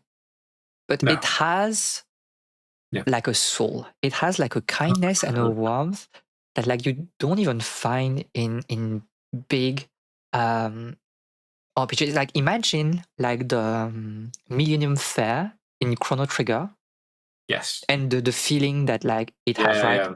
It's that, but the entire That's game. the vibe. Yeah, That's yeah. the entire game like this. And it feels so good, especially, you talked about like last year being like a difficult year for all of us, like in Yeah, the real world. for sure. Yeah. Having this sort of thing that is just like so optimistic, uh, with like this idea of like being friends with each other. Oh, there's like this rival that is a little bit mean to me, but also like she likes me a lot, and she becomes like very nice at some point because she learns that she needs to trust also the main character. It's just like a nice thing to experience, and I discovered that like at my age right now, and it really touched me. And I think if I played this game on release, not on release, but like when I was younger, when I was like a child, it would be like in my top 5 games, and it would never move. Um, Mm, mm. yes, the level design is somewhat cooked in some sections. I think like the Okay. pyramid section is like a little bit weird. Dungeons are not the best, but the rest is just so charming that you're like, yeah, I can accept anything. Mm. So there are like sequels to Rhapsody, Okay. and Yeah, on the DS, right? yes. On the I think DS. there's also one on the PS2. I need to check again. Okay. But it's such like a sweet game and very unique. Again, shoujo game that we don't have like often, and the character is just like so pretty. You can see like on the box, like isn't she Mm, like so precious like this? okay. So Atlus when it was good, by the way. And there it is. But yeah, and like the songs are really good. Like, you know, I'm not the biggest fan Mm, of like musicals in general. I think it's a little bit weird to me. But that was so good in this game. Like the musical parts were so good in this game. Like I was really mm, happy just listening to things. In a way, it yeah. gave me like I would say Sakura Taisen is the game you play Mm, as a teenager. Rhapsody is the right. game you play like as a child. As a child, yeah. And they're both really nice about Interesting. like, you know, uh, spending time with each other and like the Mm, trust, the companionship in a less, you know, heroic fantasy way. So right. that's my pick. You wish you played it as a child. Mm, Okay, we are entering the final segment. yeah, that's right. And we are here again to rant about things. And a very popular game at that. A very popular again, a very Again, hot take maybe we are the ultimate in the contrivance. library. Yeah. So this is the worst game of the year Yeah, the Metroid Prime 4 award. that And we. here's the thing. This is not Metroid Prime 4, because Metroid Prime 4 is not a popular game. It's a pretty controversial one. And for all the right reasons. We've played the first 2 hours of the game. It is what it is. Yeah, what a It is disappointment what it this is, is. and it's What? not a lot. Oh yeah, no, it's not a It's lot not a lot. for sure. Yeah. But no, we are not talking about that like No, today. We have the same pick for, we have the same pick. Funnily enough, that's right. funnily enough or not, you know, it's like, No, but because that was not funny. and there was no competition. Like it was really the worst game of the year. Yeah, for us, absolutely. So I mentioned that like, you know, the game I wanted to play was a game that, you know, the lesbian ace attorney. And So boy, the worst game of is the year this is game it has to be, you know, my mathematical matchup. It has to be made for me to hate it. So we are talking about this patch. this patch. Here we are. Lesbian coded, it is not. It is not, I'm afraid. So it was one of the surprising hits of the year because no one saw really that one coming. I mean, I followed the news mostly on the Japanese side of things, to be fair, with Gematsu and stuff. But still, you know, I still follow the news that I had never heard of this game before. Yeah. Yeah. Yeah, I mean, it came as, you know, the revival of the Telltale formula with veteran yes. from like, well, Telltale. And I'll be very honest. If it died for a reason. You don't have to bring it back. Like, Yeah, I mean, it has basically every problem the Telltale game narratives had in the past. Nothing has changed. It's a bit more gamey because you've got this, well, yeah, the dispatch dispatch success thing, sections. which, you know, is interesting for the first episode, but then there's nothing to it because, again, that's not what the game is about. If that's not what people are here for. So, yeah. And it's like there's nothing to it. It has the same problem, the same issues as other Telltale games in the sense that your choices do not matter, or if they matter, it's just, and pardon my language, but who you're fucking at the end. It is. It is. It's just that because I've someone it's a someone sent to yeah. me something like the other day and was like, it's a clip of like a woman saying that like this patch is just Twilight for men. Yeah. And yeah, Yeah. I'm like, this is not even like a joke. This is not even funny. This is like the reality of it. It's like, who do And you want to have sex with? Like to the have sex boring with the blonde? girl, yeah, the girl dominating you, or the girl you're dominating. And it's like, I can't go with like those storylines at all. If Little Bro did not exist, if you weren't playing like this character, I think I would have been like alright-ish. Because And the main, group of like misfits, it's not the worst cast of all time if you really no, take time to write them. it's basically a play on the Suicide Squad Yes. narrative, with the irreverence that things like The Boys or Invisible have lately, Yeah. as of late. Like that's the take if you want to make a popular superhero comic book or superhero story at large. And it's molded in this office worker politics, which has been extremely popular with the likes of Severance, for example, which I heard very good things. I haven't watched the show myself, but that like politics happening at work, and especially in office working conditions. So it's basically a mismatch of everything that is popular right Yeah. now, everything that is trendy, but it doesn't do much because again there are so many things to say about the American office landscape, which is a thing that this game refuses to tackle or to approach. Yes. If politics there is, it's at a very bare minimum level. I like.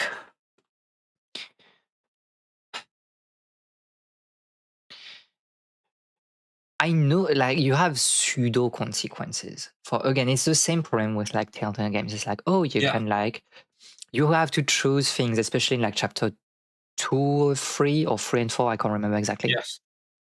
But it's Yeah, like, it's at the end of episode 2 because the ending of episode 1 is basically, oh, by the way, this is a story about cucks, God, which is, I'm sorry, but this is so white. if your jokes are just like penises, it's like, what are we doing? Even Yeah, like I know, I'm really not the target audience for this game. Like, I like girls.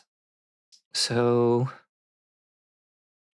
seeing like, the most random man yeah, being like and talked to by like a girl that like says, "Oh yeah, I was dreaming of like fucking you, by the way." It's like, please, it never happens. It's like it's in your yeah, who dreams. It's talk? like, It's edgy because again, this is an American game, so the F word is somehow worse than any terrible politics that is happening right now in America. So yeah, it's edgy for no purpose. It's like the type of conversation you're never going to hear, but that feels surreal for any Americans, I assume.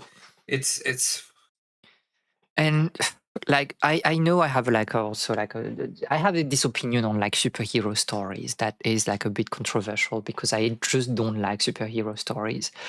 I know a lot of people are really into like the Spider-Man thing of, you just do good at your scale and around you and it's good enough. and And I'm like, but you don't need to be a superhero to do that. There's no reason for you to wear a mask, by the way. Like that's such an American thing of like, oh, if you're doing things that are nice to people, you need to stay hidden. What are we yeah, doing? What are we it's doing? and once again, this is like because I don't mind the story being about straight relationships. I was interested in the game. I don't mind superhero stories. I don't like them most of the time. I think they are mostly pretty mediocre, but there are some good things to read uh, eh, in that part of the American comic book landscape.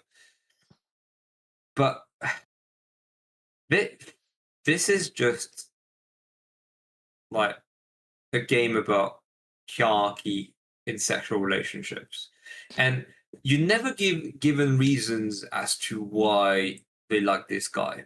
No, it's just No, an it's just incel like, story. Why not? Because like there's this. I think the worst one is the blonde lady. Oh yeah, Because at least there's this sense of being dominated and guided. So obviously, it's the kind of relationship with Invisigirl. yeah. And they admitted, by the way, that they pushed for the narrative for you to go with Invisigirl. We got with a blonde lady. I don't even remember her name, and I'm sorry to say, but who cares? I don't know. I can't remember. But no, I mean, like, what do you want me to say? I mean, the thing is, like, again, you had like potential for frictions. Like, you have like this character here, like the antagonist at the beginning. Yeah. And we know that like they had like a run together, like as villain and superheroes. So, Yeah. and that's why like he's hiding his identity as like Mecha Man or whatever. Yeah, Mecha Man. It could have been interesting at some point that like we are like raising this question to deal with this idea of like we can start again together. I know that the game is going to like, oh, this is a fresh start, so you don't have like to say your previous identity, and I don't think it's like a bad take, but also it means that like you're I cannot speak in English anymore. You're hiding the truth. Easier word. You're hiding yourself, and it's like you don't assume things that you have done, and you're expecting people to blindly trust you. Where like you could also have like a game that was written as I did this, when I was in the past, but also like it doesn't matter. And now we are just working together. And like arguably, maybe that's something that the game is doing because we chose to not reveal our identity in the choice that we did together. But I'm, pretty just annoyed at like how you have like so many characters in like this team, but they are like just underused. Like the small one, underused. the small one, he's only like his only bit of personality is like he's like hitting people in the crotch. That's the only thing that like bro is doing. And it's like, but it's not funny if you're just the narrative should have been this. The narrative should have been about this, like about this team. Oh yeah, not the random guy. I think like you should not play a main character here. You should like play all of them. And you can make choices for like all of them. And I think it's like even a bit more genuine because it's like, oh, I'm doing like this action that like has a consequence on like another character, right? But then I'm also playing the other characters that is impacted by this action. Because again, I think it's like a weird cast of characters that works well as like misfits. Misfits, absolutely. And well, maybe the crypto, the crypto guy can die, but this is what it is. Most critical. But other than that, like I think they were the interesting part of the game, and it's like, oh no, but it's not about them. I do believe that the only redeeming quality is that the dub is okay. The dub is okay because people. What is this? What is this screenshot? By the way, it's like, what are we doing here? Oh yeah. Now I remember. I forgot about that. The dub is okay, but I feel like it's voice actors really trying their best to make the script feel alive. I've seen like a lot of people, yeah, a lot of people praising also the technical realization of the game, that the game feels like pretty smooth and all, and I do agree. But also like, I don't care about the technical achievement if the script is completely. Sure, and again, it's filmed like a Netflix show. It even has the title credit thingy drop like you see on shows like Sex Education. So it doesn't do anything super original. I feel like it's just a game that arrived at the right time. I guess. I mean, in this streaming world and people reacting to games. Oh, this is such a streaming game. Yeah, that's just for streaming. That's why we streamed it. Personally, I streamed the game because I was interested to know what the first was all about. And I didn't expect to not like it like this. Honestly, I knew that, maybe it's not my thing because it's a bit too edgy and it's not like the premise is super interesting to me. But I didn't expect to hate it that much, to hate the whole Yeah, I experience. mean, I knew like I was, going in with Well, you were like not the target audience. I Let's was just really let's not the just target audience, so it was like okay, so that I will have to yeah. take on me, and again, I think it's the same thing. It's like if superhero stories are like appealing to you, I can see why it works because it's you say that like it's what is popular in fiction right now. So if the humor works on you, if like you kind of like identify to the main character, I guess it's like it's okay. Like I don't want to say that like the game is completely worthless either, but like oh my god, if there's No. a season two, and there will be a season two considering the success of the Oh, game, please make it more interesting. Please don't make it like just a straight man fantasy. I think we I can do mean, better than that in games nowadays. I mean, it's been done, right? You can't do the same thing for season two. Yeah, I hope. I hope. I hope. I don't know. I don't know, but like again, I think again what was aggravating was the reception of the game, the fact that like it was so well received, and Yeah, it and felt like we were still like in the early 2010, something like this, and I'm like, well, this is not what we. Is this really a story? Okay, I'm saying that, and maybe I'm wrong, but like, is this really the type of stories that are resonating with us, like in 2025, with like our political landscape? Are we not a bit more? I'm not saying that everything needs to be about like current politics and like in a very depressing manner, but this is just a straight coded straight story fantasy. uh, that doesn't tackle anything more than that. Like you have like No, the whole.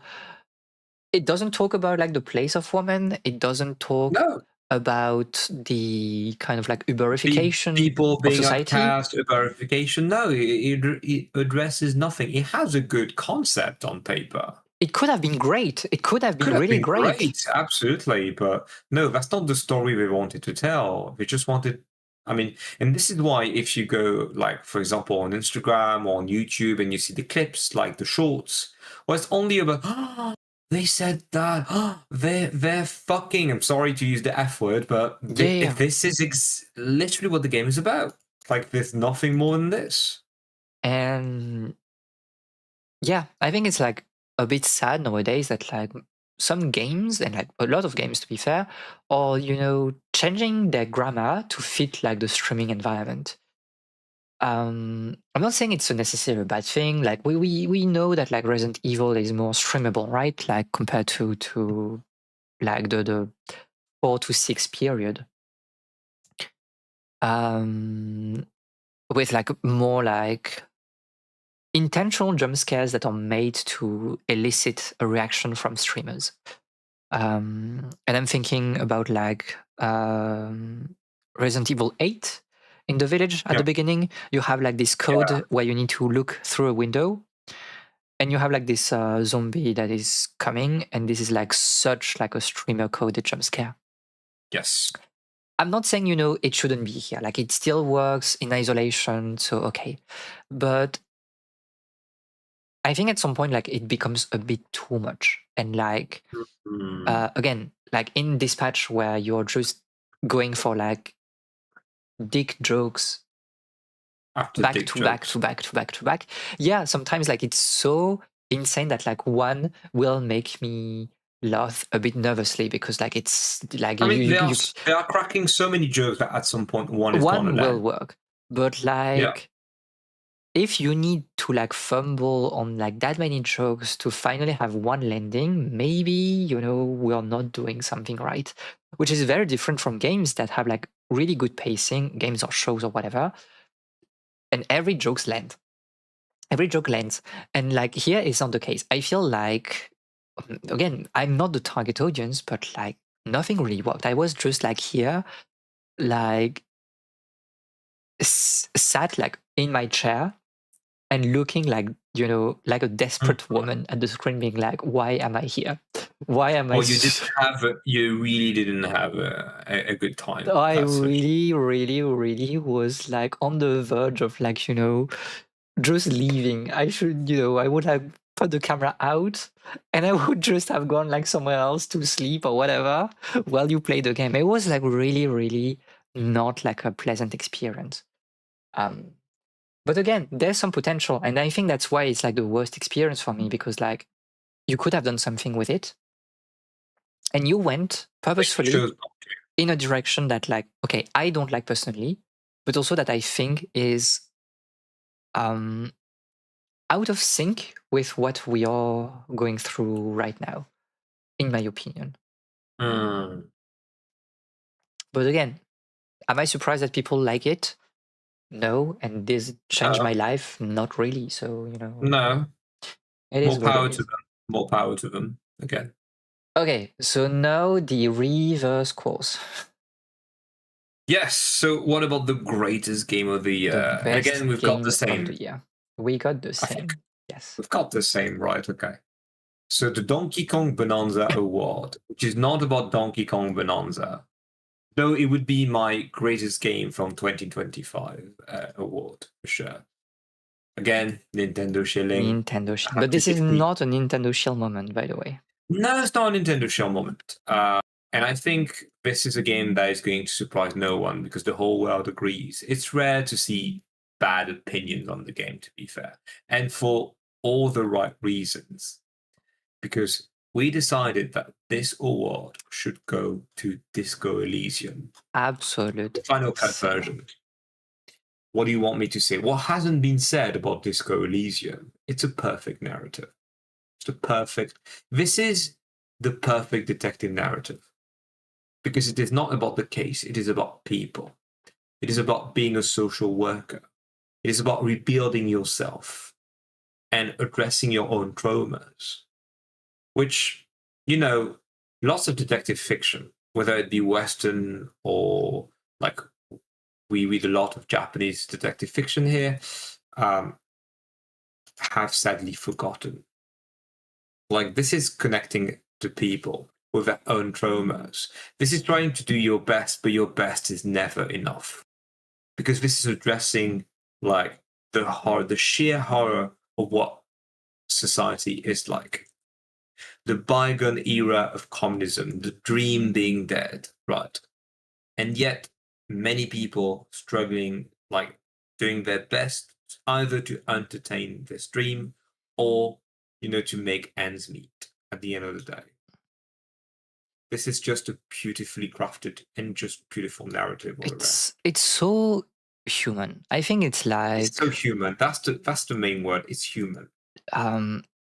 You have people in this game that are likable, people that are assholes, but this is all part of like, the way we are coping with this reality. And like you have the racist men like on the royalist men like on the near the beach, right? Playing pétanque. Yeah. And like there's nothing, to salvage like this man. Like he is like a racist. He hates foreigners and stuff. He's like a royalist. He's like, a fascist. And this is where he stands. But like also, that like it's a trajectory that was shaped by war, that was Yeah. shaped by like we don't have to agree with it. And of course we don't agree. Yeah. But it makes this character believable. And there's also like this,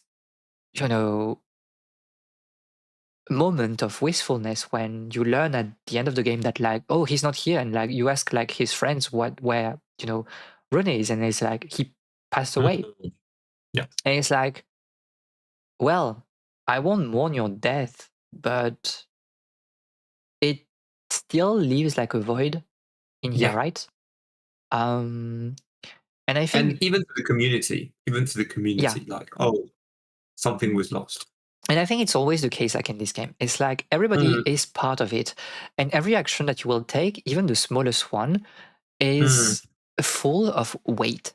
There's Yes. this like, and I think it's really one of the best part of the game, and especially when you went through it and I saw it, uh, like knowing what is going on, like the Yes. investigation of like the man that fall, you know, while eating like a kebab. Yes. It's like, oh, he died, and it's like, oh well, who is like his wife? And then you remember, oh no, that's like the woman that like was standing in the front of the Yes. bookstore, right? Yes. Yes. And then you need to tell her that. Yeah. And then you have the question, how long? And I think it's like one of the greatest It just yes. moment, because you had the prompt, right? That like if you say 2 days, she will remember that for the rest of her life. And this moment of like human vulnerability of like, sometimes you have to lie. Sometimes you have to be nice with people. You have to understand that like what you say, what you do will impact people forever. Yes. It's hard to find things like this. And I think it only works in a video game. This sense True. of responsibility of like my actions really have like a weight. And that, yeah, we can parade like, you know, some sort of like activist purity, being like, or leftist, progressive, whatever. But then you have like to do that in praxis and also to deal Yeah. with reality and to what people are. And this is a Because game there that are understands that. yes, for sure. These are people at the end of the day with all their flaws. It's like, and I remember, like, I think this is one of the greatest moments in the game for me. Is of course you've got the conversation on the phone, right? Yes. Obviously, like so humane, like it's so beautiful, it's so touching. But I also remember the moment when you want to help Kuno and like, okay, let me see your father, and like it's impossible. Yeah. That this is not your role. Like you're just a passive observer. You really want to help. Well, what can you do? And there is no ending to that quest. And it's because like, it's straight up impossible. Even if you do something, like you're just yourself. Like the thing with like detective fiction, with crime, is that, and we say that often in here because we're really like the Shakai had the social school of like detective fiction, but crime is a moment where the social contract has been broken.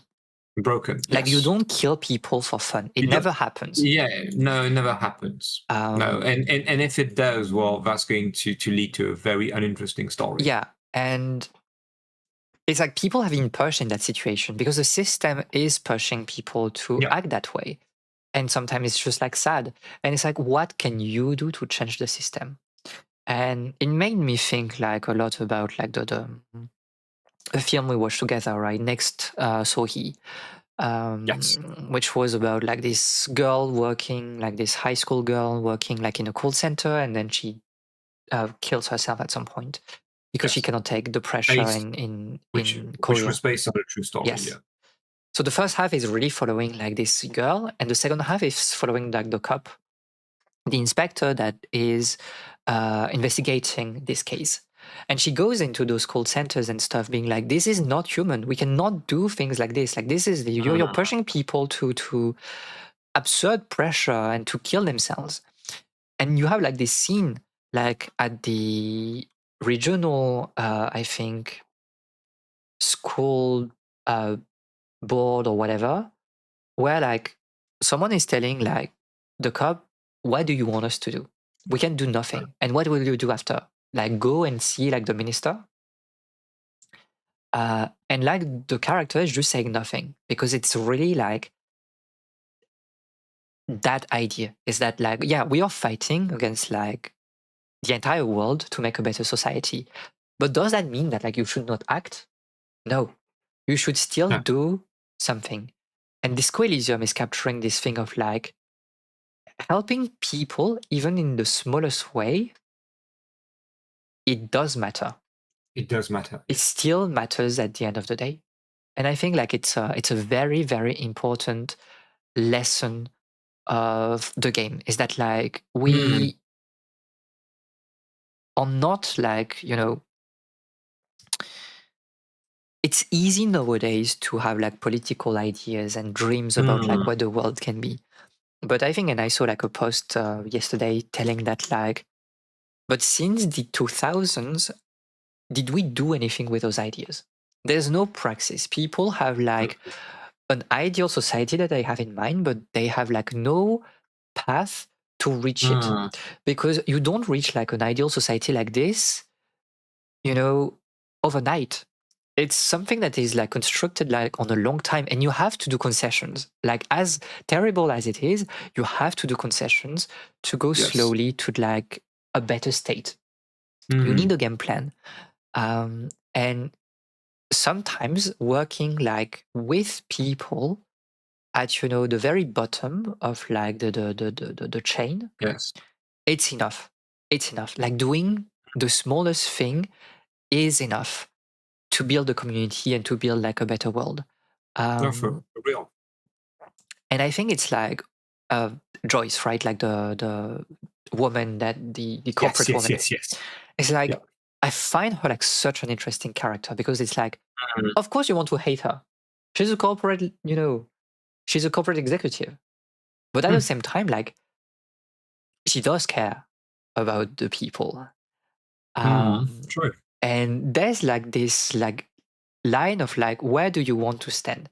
You can be like the full-fledged communist being like I hate you, like you serve like no purpose and all, but at the same time like is this really the way we are building like a better society just by Mm, um not taking help at all from like someone that is yes, willing to change things even like a little bit. And I like that in this Quillidium. I like this yes, poetic vibe and also this complexity of like human nature.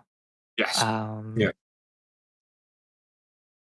and do we have like games like this, beyond this Quillidium? We do. And I Yeah. think also this is like a game that has opened like a path to games that are released now. Um, but my God, when it was released, it was such a special moment. Yes. Like Yeah. you hear people talk about it, you play it yourself, and you're like, this is magical. I'm playing like Mm, a game that is very special. no, Um, yeah. True. and yeah, I mean, like it was my second playthrough with you, and Yeah. That was my first. I liked it even better than The yeah even more than the first the one. second time. Yeah. Yeah. I get that. And we did not do anything. Like you refused to do like the cryptologist, uh, Yeah, I did the actually cryptid refuse thing. to do that. Yeah, yeah, yeah, It's yeah. very funny because like it's such a heartfelt uh, moment. Mm, Because again, it's like, yeah, why do you get into like those things? Well, you had like the mm, fascist and all, but you had also like the Lena, right, the lady, yes. and Yeah. it's like it doesn't matter the activity you're doing, right? As long as you enjoy it with the people that you like, Mm, it's like it's what matters, even if it's a delusion. And it's like such a sweet storyline also, which culminates into well things. mm, Um, but man, in a way, I wish there was like another game, Disco Elysium 2, something like this. But on the other hand, maybe not. maybe not. No. Yeah. Maybe like it's a perfect moment that like cannot be replicated. And we know like the story of like Disco Elysium, like the studio and all, like people fighting capitalism, Mm, kind of like ruining what the IP is yeah. nowadays. Yes. But it makes things even like more meaningful. I think it's like again Yes. a special moment that even if it didn't become like the best thing in the long term, it helped and inspired so many people that played it Mm, when it released. And maybe that's like the important thing. But again, it's a game I think where people should play by themselves because it's a special thing. You said that people do not talk badly about the game. I think it's true, just because the game is very good at filtering people that are not interested in it. It's Yes, like a very absolutely. literary game, right? So if you don't Yeah. like reading, if you don't like this style of writing, you will like stop the game very early. And if this is not your politics, yeah. I mean, But get out. if you get into it, if you go past like the first, 2 hours, I think, and you're still playing Yeah. the game, yeah, you will love it. Yeah. Because it's just so special. And yeah, I want to do like another playthrough at some point, and maybe like do storylines that I haven't done. Like I've never done, obviously, like not obviously, but I've never done the right wing routes. Yeah, no. Just because they were a bit too insane for me. And Like I I struggle. wasn't interested in doing it. I Yeah, won't lie. I think it's the things that you keep like for further playthrough, kind of like to see what the game has like in Yeah. store. But I struggle to play. I tend to identify a lot to characters in games, so playing bad characters or evil characters, right wing characters, it's like weird for me. Mm. But yeah, and also like the soundtrack and again the art direction, everything. So, It's yeah, everything is really fun. I mean, he was nominated in multiple yeah, categories for Tonight like Show, but it was we like ultimately such a that one game per category is more interesting yeah. because that means we've got lots of things to say and have a real conversation on games at large and not just a selection of games. I remember the bit also of like the our playthrough that like you like with this screenshot Yeah. that you never wanted to do the autopsy. That was so funny. I was not ready. I I was was not not ready. It's ready. a matter. You It's can't like the you have corpse to was prepare yourself mentally. I was also vomiting, like not me, but Harry Dubois. Age Dubois. Like it was so funny. Like I think we waited almost 1 week in total to do like the autopsy I think cumulated. yeah, I think at some point like doing the autopsy does not matter, and we waited like up to the not the final moment, but almost. But I think you did Because well during the that was autopsy a though. rocky start. That's the thing. I really thought at the beginning of us was doing very poorly, and then ultimately, when I Okay. got the gist of it, I was actually doing really, Okay, really but like good. I felt. we did reload like saves a lot. No? Like we were saves coming a Yeah, because lot. we were safe scumming a lot. That's true. But I mean, so what? Oh no, I completely agree. I mean, like for me, I What don't cheating life? Can you blame I us? don't get the people that are like. I mean, I do get it. Like if it's your thing, like good for you. But like if save scumming is an option in games, then why shouldn't you save scum? Like if they do not want you to save scum, then they shouldn't have like a quick save option, right? Yeah. And I think it was like a special experience. It was, and also like it's a game that is really really funny. Like you need to balance also this discourse of the grim life in here with like some really funny moments. And I think the game really has this balance of seriousness and more levity, Mm, and also using the levity to kind of like brings you down with like serious moments. It's such a well crafted game, and it's hard to. I think it's hard to have like any like hard and clear cut opinions on anything in here. Like yeah. you think about the game, you will always think in such like a delicate manner, Mm, because you have like gender and race and class and so many different things like yeah. intertwined, and it's like the goons like in the Wilding Rags. Mm, It's like yeah, they're all like playing the macho thingy, and yeah. they're all part of like this big mystery and conspiration, but also like can you completely blame them? It's like No. they're all a bit misguided, but at the same time they are trying to protect what they can. And um yeah, and then you become kind of like not their friends, but you can respect each other or not if you decide to not go that way. uh but it's really a game that leaves you like a lot of choice. And I think as much as you mentioned like kind of like Donkey Kong Bonanza as like a game that you feel like everything is possible through very pure gameplay. I think like it's also like this realism is that, but for the narrative side. Mm. It's like, oh yeah, you can really explore like every type of options in this game and have like an experience that feels like very grounded, realistic, complex, and it feels like a perfect narrative uh, sandbox in a way. And again, do we have that a lot in gaming? I don't think so. I think it's like kind of the only game that has this level of depth when it comes to interaction. Yes. And also, you spoil yourself, and you will never play CRPGs because you have played the best. So it is what it is. Brilliant. It's brilliant. Let me go back to the Nintendo game. The Nintendo games, you had like one experience in the CRPG field, and it's it's done. It's peak, It's peak. I mean, and not the British meaning this time. like I do think that it's good to play bad games, but also like sometimes you just want to play good games. So Yeah. it is what it is. Okay, because it has been already like 4 hours. Last category, and then we can go to bed. Yeah, and it's going to be a short one. Very short one because it's not about a game It's that the has most- been released. No, it's the most expected game of the year 2026. It doesn't have to be a game from 2026, but in my case, it is. In my case, it is Okay. as well, unless it's So yeah, for me, surprising. for me, surprisingly, my most anticipated game of 2026 is going to be Resident Evil Requiem.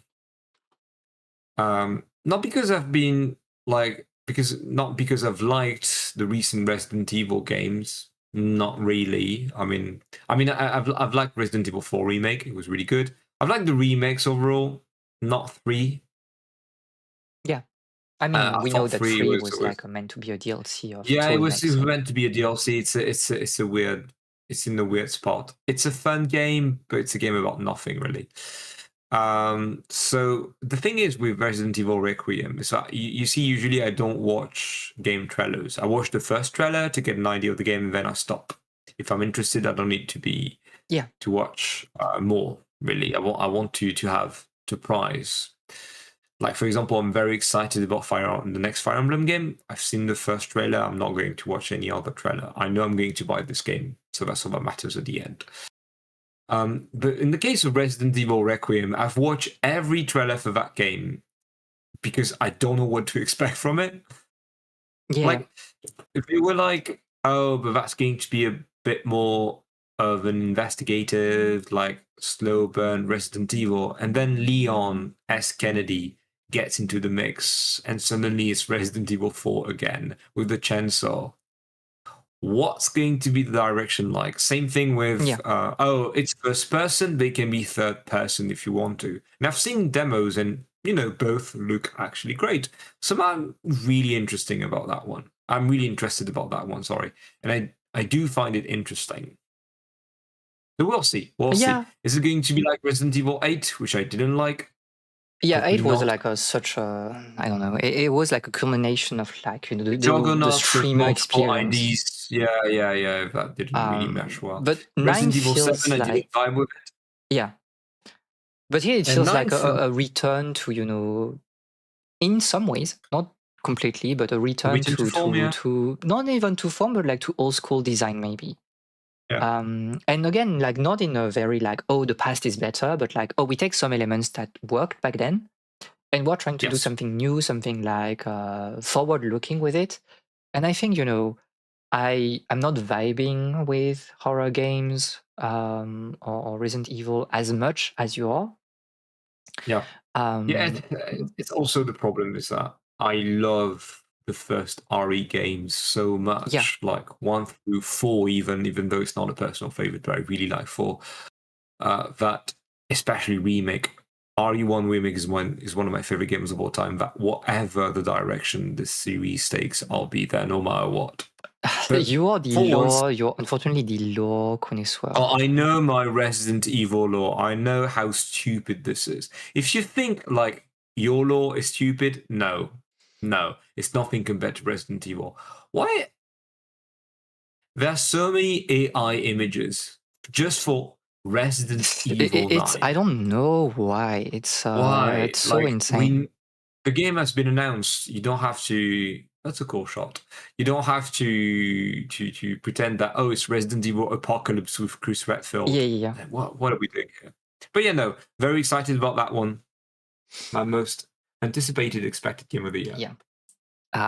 So my most anticipated game of the year is Mario Fire Tennis. Emblem Fortune's Weave. Yeah. Where's my wife? She's here. I saw the Nintendo Direct live, and you have this shot on the Colosseum at the beginning, and I was like, wait, the art style seems familiar. And then you see the characters, and it's like, oh no, It's a Fire it's a Emblem Fire Emblem game. game. Oh no, it's Three Houses.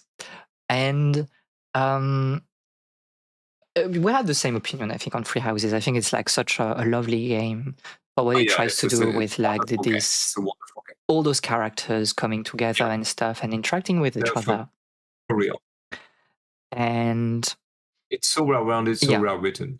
and like Engage was, you haven't played Engage yet, but I did, and it No. was It was a game. There was a game. Yeah, I guess like if you're just here for the maps in isolation, like it's good, but at the same time you could play like fun games. I'm here for the system.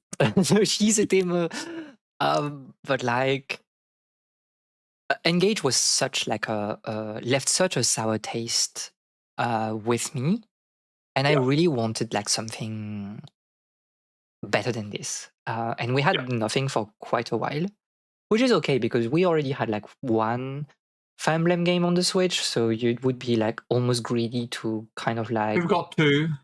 Our second one, which is more like Engage. So yeah, I mean like one, that I really enjoyed. Yeah, sure. Yeah. So it would be greedy to ask for more, and like they did like some spin-offs for like Three Houses that I haven't played yet. To be fair, I haven't even played the DLC with like the house like below the monastery or whatever. Yeah. But like, oh my god, I love Three Houses so much. And when I saw that it was like Three Houses coded, it's like either a prequel or sequel. I'm here. Like this is the game that will make me buy the Switch too. Here we go. This is the true Shinonkaku moment. This the is true twist. I was painted, not even presented, painted as the Nintendo shell, and look where we are. I just need a pretty woman. I just need a pretty woman, and I'm buying this game. But yeah, I'm really look at her. Look at her. We're simping. Oh, we it's are midnight simping. and we're simping. I mean, I simped for Edelgard. I'm simping for Leda the same way. You can have both. But yeah, very, very interesting in what they're doing with it. I feel like it looks great. I hope that, the gameplay will be nice as well. Like Three Houses was fun, but I think it's like not the best gameplay nor maps. But maybe we'll have like something that is also very forward pushing gameplay wise. So yeah, very, very interested in this game. Yeah. Like I know, I knew that I wanted to buy the Switch 2 at some point. Well, yeah, because everything will be on Switch 2. It's just everything will be on Switch 2. It didn't make sense back then, let's say, when it was like released just with Mario Kart and Bonanza. Sure. But like, I think this is the singular game that will be released next year that will make me buy the Switch 2. We know that like Zelda is not coming. Maybe Mario, the next. There's going to be a Zelda game next year, but not mainline, right? It will be some side project or a port. I could see a port. I could see them doing a collection. Yeah, collection, something with Twilight Princess, I guess. Sense, I don't know. Yeah, Wind Waker and Twilight Princess, do that. Come on.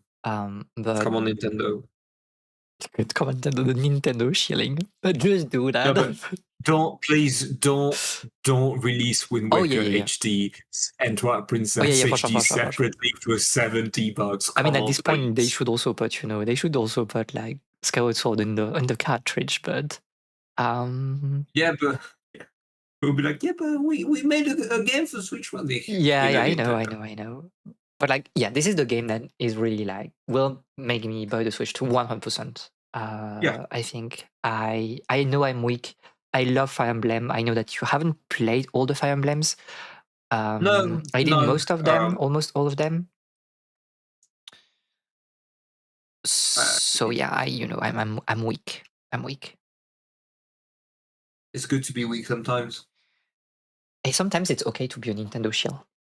It's kind of that like the moral of it. It's It's like it's always okay. I'm using this time I have as a like someone that doesn't have like a Switch 2 yet to kind of like slander your name. But when I will have the Switch 2, yeah, it is what it is, you know. I mean, slender me and other 22 million people. I'm fine with it. Fastest selling console of all time, ladies and gentlemen. It is what it is. But yeah, um, like did not play a lot of Nintendo games this year because I'm like I have games I can play on the Switch, but also I know that I will get the Switch too soon, and I kind of want to play those games in the better version on the Switch too. Like I have the Xenoblade Chronicles 1 remaster, Yeah. but I want to play it on Switch too. I Yeah. have Echoes of Wisdom that I can play, but I also want to You play on have to Switch play it on too. Switch too. Yeah. If there's a free remaster of the So game it's right like this year for me was really not like a Nintendo year, just by virtue of like the Switch 2 putting me like on hold until next year. And I think Fortune Waves is coming like at like first half of the year. April, May, yeah, probably. I mean, It's like considering that it got announced on September yeah, in September for the September Nintendo Direct, and usually when Nintendo announces a game, like yes. It's in by the next like late 6 or 8 half of the yeah, year, so months. yeah, So probably yeah. that's the one I'm really looking forward to. And it's not Plus, even a contest. I think they need to space their RPGs because there's going to be a Pokemon game Yeah, like true, true, true, next year. true, I mean, true. it's Gen 10. We're getting Gen 10, right? I mean, Yeah, and it's been it will be a trademarked. yeah, It's it will over. be a big thing. So So I don't think you want Fire Emblem to compete with Pokemon. but yeah, that's basically it. There are other games, obviously, that we were waiting for, but that was the one that I really have like in my Can't wait for radar. Mario Tennis, Can't wait for Mario Tennis. which to be fair looks good. I mean, Yeah, I mean, like I'll be honest, like the first year of the Switch 2 is like it is what it is, but at some point we'll get back into the same pace as like the Switch. oh yeah, There will always be the issue of pricing, but it is what it is. no, for real, for real. So And that's a that, wrap. yeah, that needs to come to an end. I think we've said everything we had to Yeah. say. We wanted to say also. So hopefully, I'll play more games next year. Well, in 2026, I have like I games that I think really want to play. So a strong variety here. we had, I think, if we had made like an award like moment just with the games that were released next year, it would have been very boring. But we played like a lot of Yeah, things, and I think it was like a little bit better to explore like gaming at large. It was I'm very glad. big games Yeah, coded, but also I'm like glad we've got. I mean, we are 11 days into 2026, and we've got already the worst game of the year in the name of Metroid Prime 4. so Congratulations. good. We'll have to get back into it at some point, and I'm not looking Oh, forward to it. I'm so looking forward to it. It is what it is. Well, okay. Thank you very much for keeping me company for like those 4 hours. That was way longer than I expected, but also Yeah, clearly. I'm not surprised. I am a bit, honestly. It is what it is. When we're yapping. Yeah. So before I go, we will be streaming next week. I think we're streaming Where Winds Meet. And we'll probably stream like something else. I don't know what exactly. So there will be 2 streams next week, probably on Wednesday and Friday. I need to do my schedule, but that will be like on the Discord server tomorrow at some point. And that's basically it. Like I need to work on the video essay, so I'm still like in the mines. it is what it is. Okay. So again, thank you very much for coming here. I hope that you had Thank fun, you. and I'll see you around on this channel and the library at some point. It's nice to have you here, so you should come as much as you want. Yeah, for sure. Thank you. Thank you. It was so fun. Next time for Super Mario Party Jamboree. We should do a Mario We Party should. We Jamboree moment. should. Yeah, We yeah, yeah, yeah, yeah, should. yeah. And there will be also like the Zelda podcast, soon-ish. So I should play this game. I should really play this game. I should put it on my rotation A soon. link between worlds. Yeah. Okay. But anyway, have a wonderful evening or day, depending on where you are. And I'll see you next time. Bye-bye. Bye. Bye. Bye.